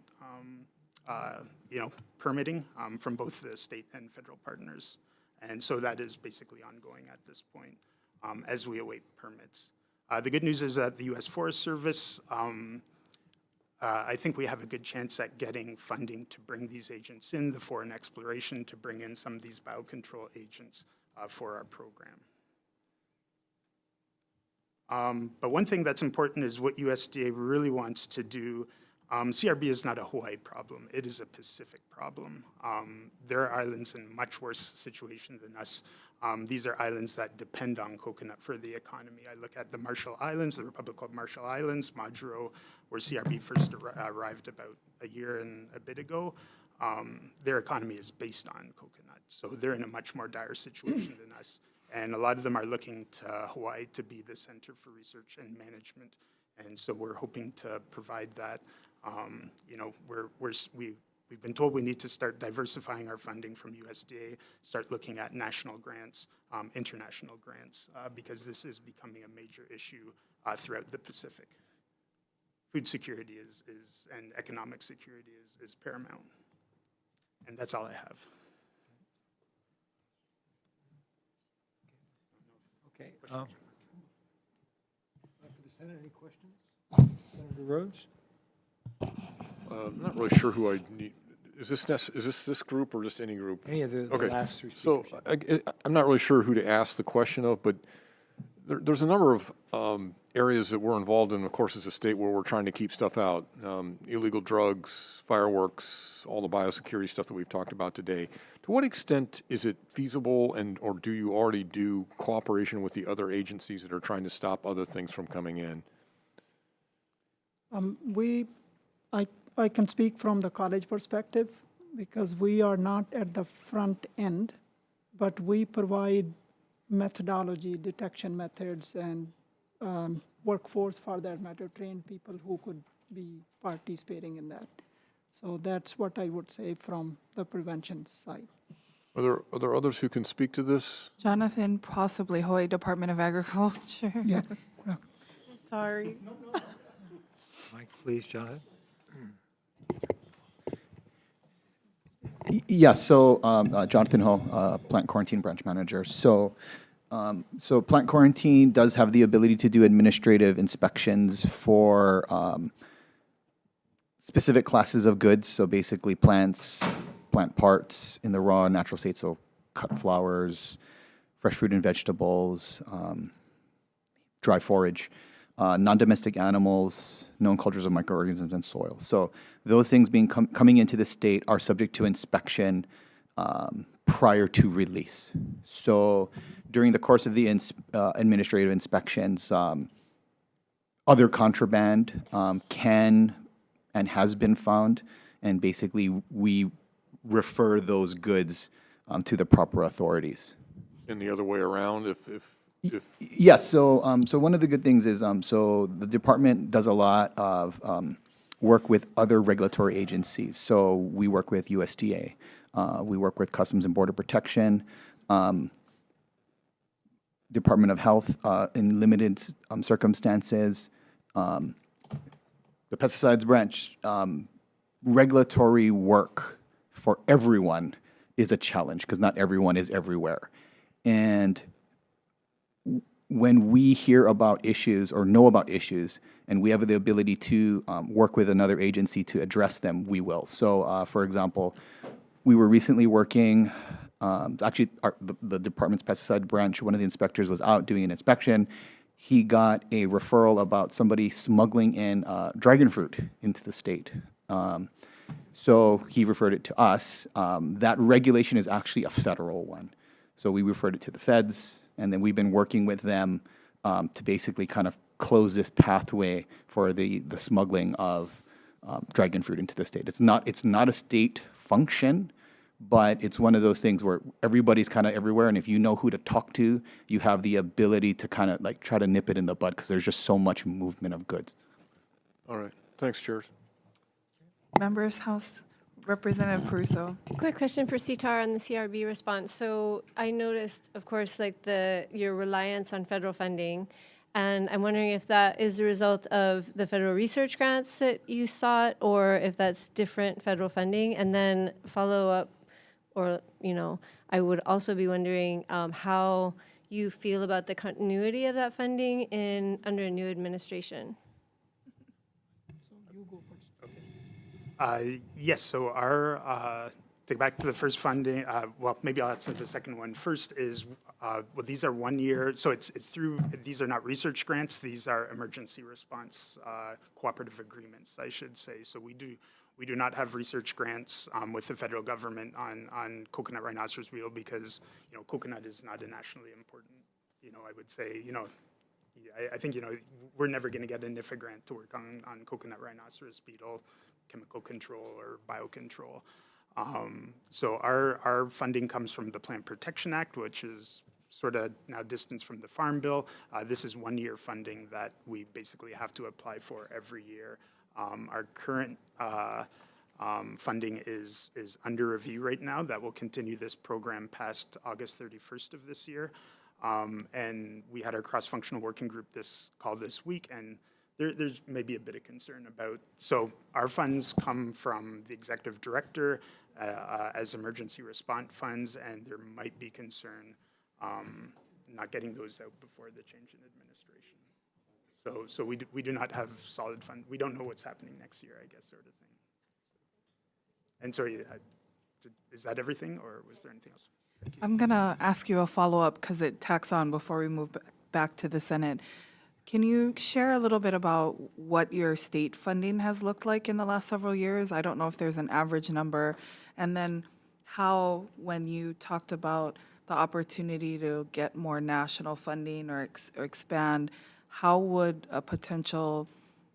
state funds be looked at to help you leverage more national dollars? That's a fantastic question. So our state funds, so HISC was fantastic right at the beginning. We received, because our federal funds in 2014, basically they just had what was left in the bottom of their wallet to give us because it was at the end of the fiscal year. HISC stepped up and really got the response going before we could start getting these larger Plant Protection Act funds, or formerly Farm Bill. In terms of having a state match, then we can start competing with, we can start applying for research funding. So most recently, well, basically after the HISC funding, we were well supported by federal dollars, so we never asked for state funding. That changed when our cross-functional working group decided we had to pull back on what we could do on Oahu and just work in certain areas. And so last year, DLNR supported us with about $250,000 to do some of these activities that we couldn't do with our federal funds. But the importance of state funds are there because for example, that Forest Service grant that we applied for the biocontrol had it basically needed a match, a cost fund match. Fortunately, they think they gave us a waiver. They felt bad and realized this is an important project, so they waived that, but that's not always the case. So having matching state funds is critical for pursuing some of those federal funds. So thank you for the question. Thank you. And Thank you, Chair. Couple of quick questions here. Dean, you spoke about facilities needing for the investigation. Specifically, you said one on each island.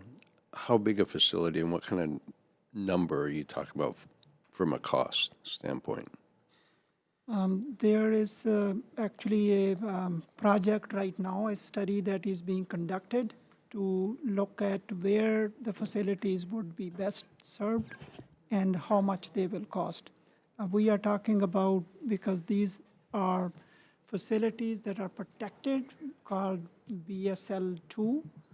Mostly, we might not need a BL3 for most of the work, and those tend to be costly.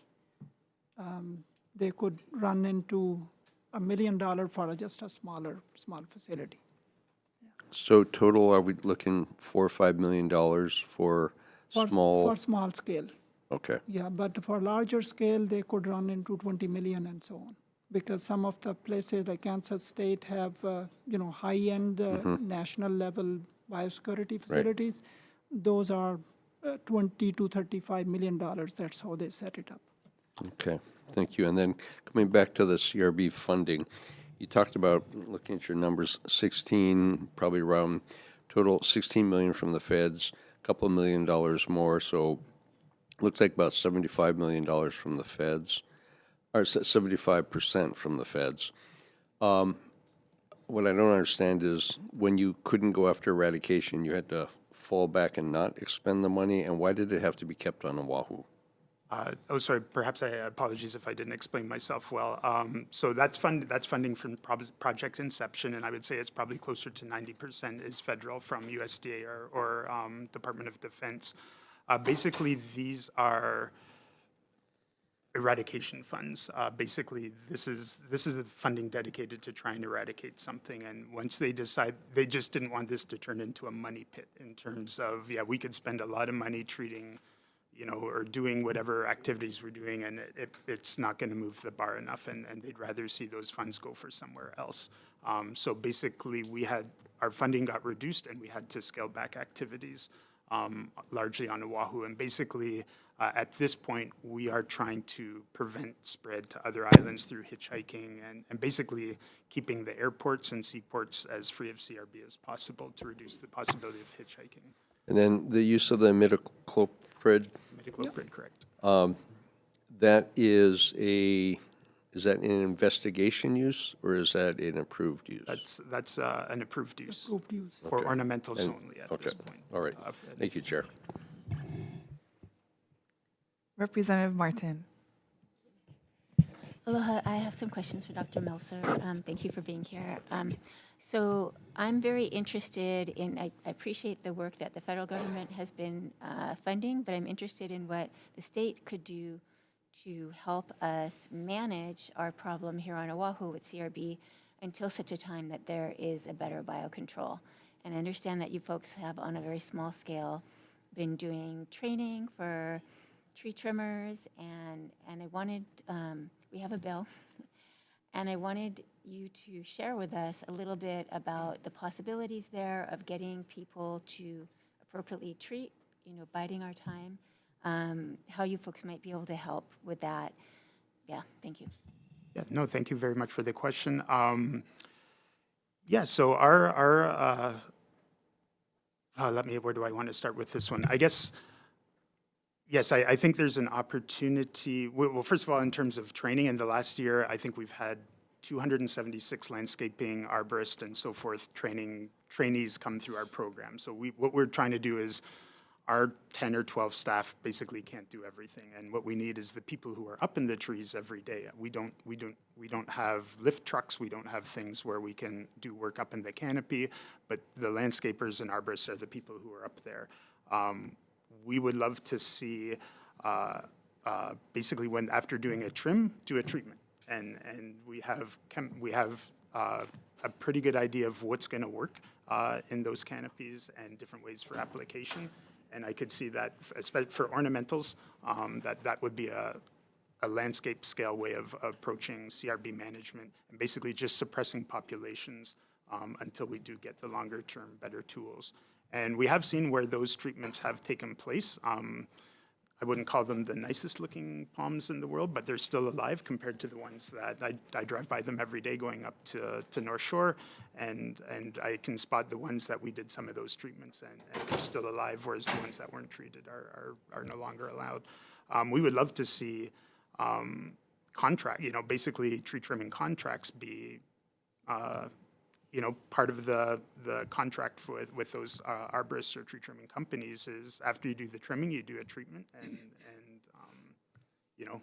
for a very few dollars, you could probably get that done. And we have had expressed interest from some of the leaders in the landscaping industry. We've discussed that with some of our partners. Part of the issue is more bureaucratic because some of these contracts they don't expire for a little while, so they don't know how to renew these contracts. We're having discussions with other large property owners about doing that as well. We've been approached by several property owners to do treatments, but our suggestion is typically it'll be much more cost effective if the people who are trimming your trees are also doing a treatment once they're done. And we could really suppress some population. We could suppress the population quite well with that approach. So I understand that you're focused on larger trees. There are also I have a project where we have younger palm trees that we can reach without that kind of equipment. And we had talked about the possibility of helping with materials, with the supplies for those that want to treat it themselves, whether they're on a farm or nursery or private landowners. And what is the cost for just the materials, assuming that people are using their own labor? Probably under $5 a palm, I would think. Probably significantly less. Some chemicals are just inherently more expensive than others, depending on what formulation you have, but there is a range. But yeah, you could probably do fairly good treatments. Probably about $4, $5, $6 per tree, depending on chemistry, and but then you multiply that maybe about 3 applications a year to protect. So it's relatively low expense. The expense in most cases is getting it up in the canopy. Thank you very much. Thank you, Chair. You're welcome. Anyone else from the Senate? So back, another cooperation question. So I forget which one of you said that the coconut rhinoceros beetle is now a Pacific problem, and that the Marshall Islands, for example, are in hurting badly. Do you cooperate with their authorities too? Do they have somebody in Honolulu looking at stuff, cargo on flights before it goes? I don't know how what the vector is, but do they have somebody here, or is California worried about coconut rhinoceros beetles, and do they have somebody here? Is there cooperation that way too? Yeah, thank you for the question. I think I can answer that. In terms of the Pacific, so first of all, I hope I didn't overstate. In Republic of Marshall Islands, it is not dire yet because it's only been a year, but it's going to be dire over there. They're 10 years behind us. So everything still looks okay there, but since a third of their canopy is palm trees, it's going to be dire. In terms of that, yes, we as soon as we found out, we were alerted and we sent, including myself, a crew down to basically advise their government on an approach, and basically wrote up a response plan for them so they could apply for funding. For the continental U.S., I suspect that's a major reason why we're continuing to get funding at this point. The date palm industry would be very nervous about this in California. However, this beetle has been tentatively identified in Mexico, I think Veracruz perhaps, so somehow it got over there. So now they're going to be looking at it on 2 fronts at this point, basically from us as well as coming up from the southern border. And back to your other question, there was concern about whether the beetles, because we do have a direct flight from Honolulu to Majuro, there was concern that the beetle came from Oahu, but genetic tests suggest that it did not.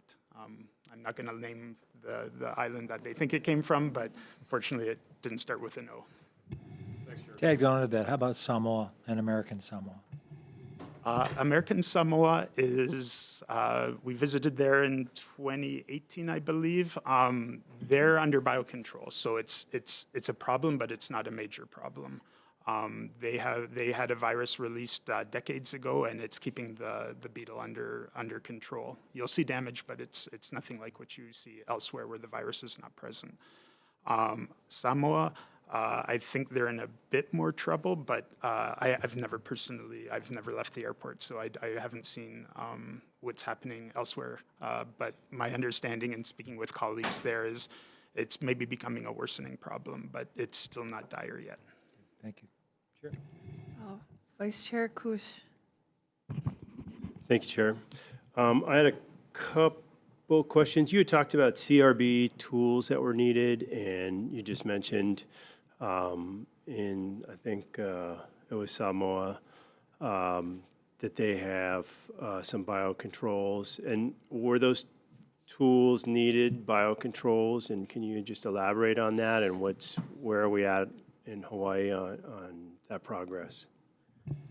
Yes, yeah, thank you for the question. Yes, you know, I see pesticides as a short-term solution before we can get a long-term solution, and biocontrol it's proven itself to be effective against CRB elsewhere in the Pacific.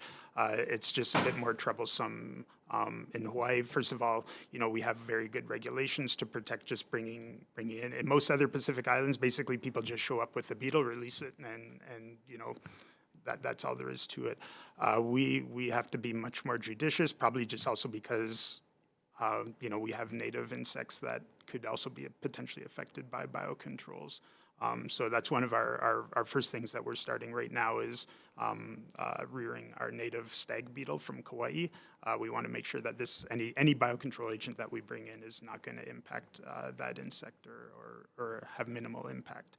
But yeah, I would say at this point we need to either have landscape level approaches, as Representative Martin mentioned, where we have larger scale treatments, and we have shown that in the past. We did do large scale treatments at Iroquois Point several years ago, and for several years those palms actually looked quite nice. So that is one way to address the situation, but honestly that just is the stopgap until we get biocontrol, I believe. Do you have any, I'm sorry, Chair, follow up. Do you have any timelines? I remember with the Willy Willy gall wasp, or the native Willy Willy trees, and I think it's Eurythina or something to that effect species, were all impacted pretty heavily, and they fast-tracked another kind of wasp that, and it was pretty miraculous, the turnaround time. Do you have a timeline with CRB for any kind of biocontrol? So we would, for CRB biocontrol, obviously there's the potential arthropod aspect in bringing an insect in, although I don't think any are well identified as a good biocontrol agent for coconut rhinoceros beetle. I'd probably be approaching it from the pathogen world. So our first instinct is to bring in the virus that's been used elsewhere. There's a group in New Zealand that is working on this, and we met with them in Solomon Islands last summer, where they have had successful releases against beetles that are genetically similar to the ones we have in Hawaii. So there is a potential that there are some virus isolates that will be helpful against the ones in Hawaii. So that's the approach, and I'm a virologist, so that's clear to, you know, that's my preference as well, and I'm more comfortable working with subcellular biocontrol agents. But yeah, so that, and part of our foreign exploration will be, there's probably more than one virus or pathogen affects this in the native range, and since most foreign exploration has been, you know, insect or arthropod focused, looking at it from a pathogen side might be helpful as well. And so that would be my component of this foreign exploration, is are there additional viruses? Because it could be not just one virus, but maybe two of them that might really suppress this population. Okay, any ballpark on timeline? Timeline. I think this will sort of be this is somewhat, if I'm not mistaken, new territory for the state for pathogen biocontrol. It's not a common approach, I believe, especially viral biocontrol.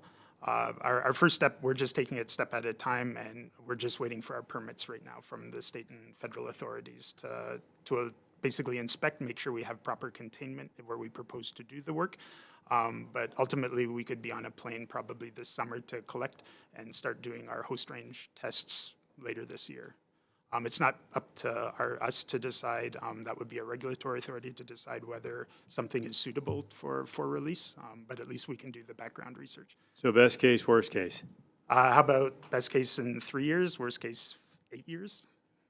But this is sort of uncharted territory for me. Thank you, I appreciate that. Probably the people behind me could answer that better. I'm looking at Jonathan. Thank you, I appreciate it. We've got a question for Ryan from DLNR.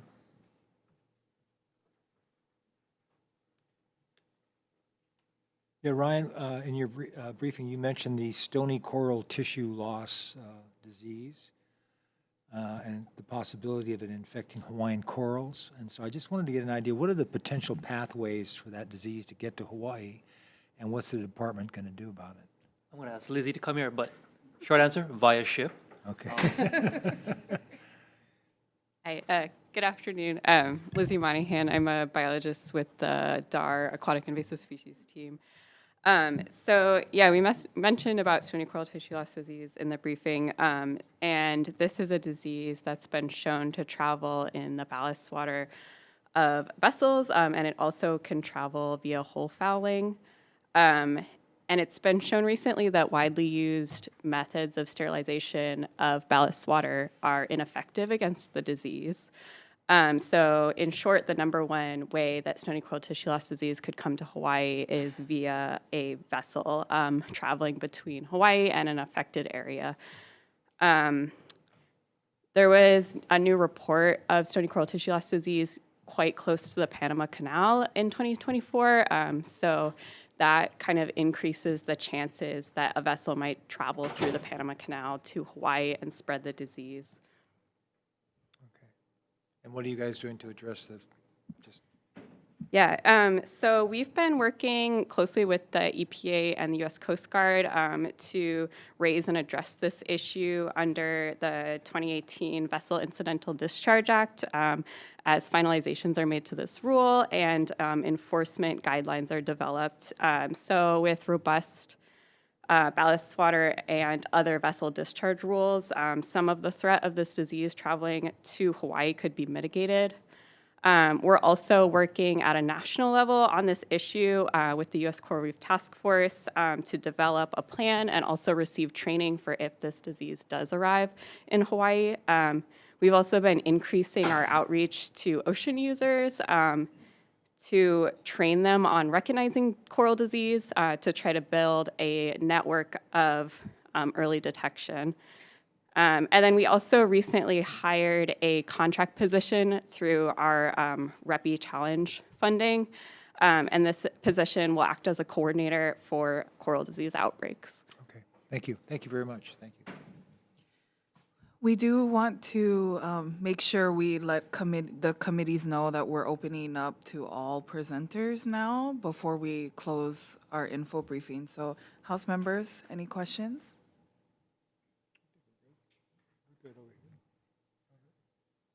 Okay. Vice Chair Kush. I just want to not pepper you with questions, but I just want to say that DLNR has done a great job in upscaling their efforts, especially on the terrestrial end, DOFOG, and we can see the results. I mean, it's a mountain that you're chipping away at, but I just want to say thank you for your efforts on the ground. Mahalo for that, Ryan Kanafole. And I just want to tee off and give a pitch to the group here. We're a good investment for your money. If you give us $1, we'll turn it into $2 or try to turn it into $2, maybe even $3. So that's our pitch. Yeah. I hear that. Any more on this one? No, so in closing, I just want to say mahalo to all of you that are in the fight, and appreciate all that you do, and we'll do our best to help out as well. Yeah, and in closing from the House, we just appreciate everybody spending a Friday during the first week of session with us. We know biosecurity is a great and ever-present conversation in our communities and our homes, affecting our AINA and local natural resources. So we know there are also many, many pieces of legislation. I think last session or the session before, we had a biosecurity info briefing, and it was like too late to introduce legislation. So we did put pressure on ourselves to do it now, because there still is about 4 days left in case this spawn really important discussion as we go into the legislative session. So thank you again for everybody working on biosecurity, and we'll continue this conversation during our legislative session. Mahalo, everyone. Thank you. good This weekend. meeting is adjourned.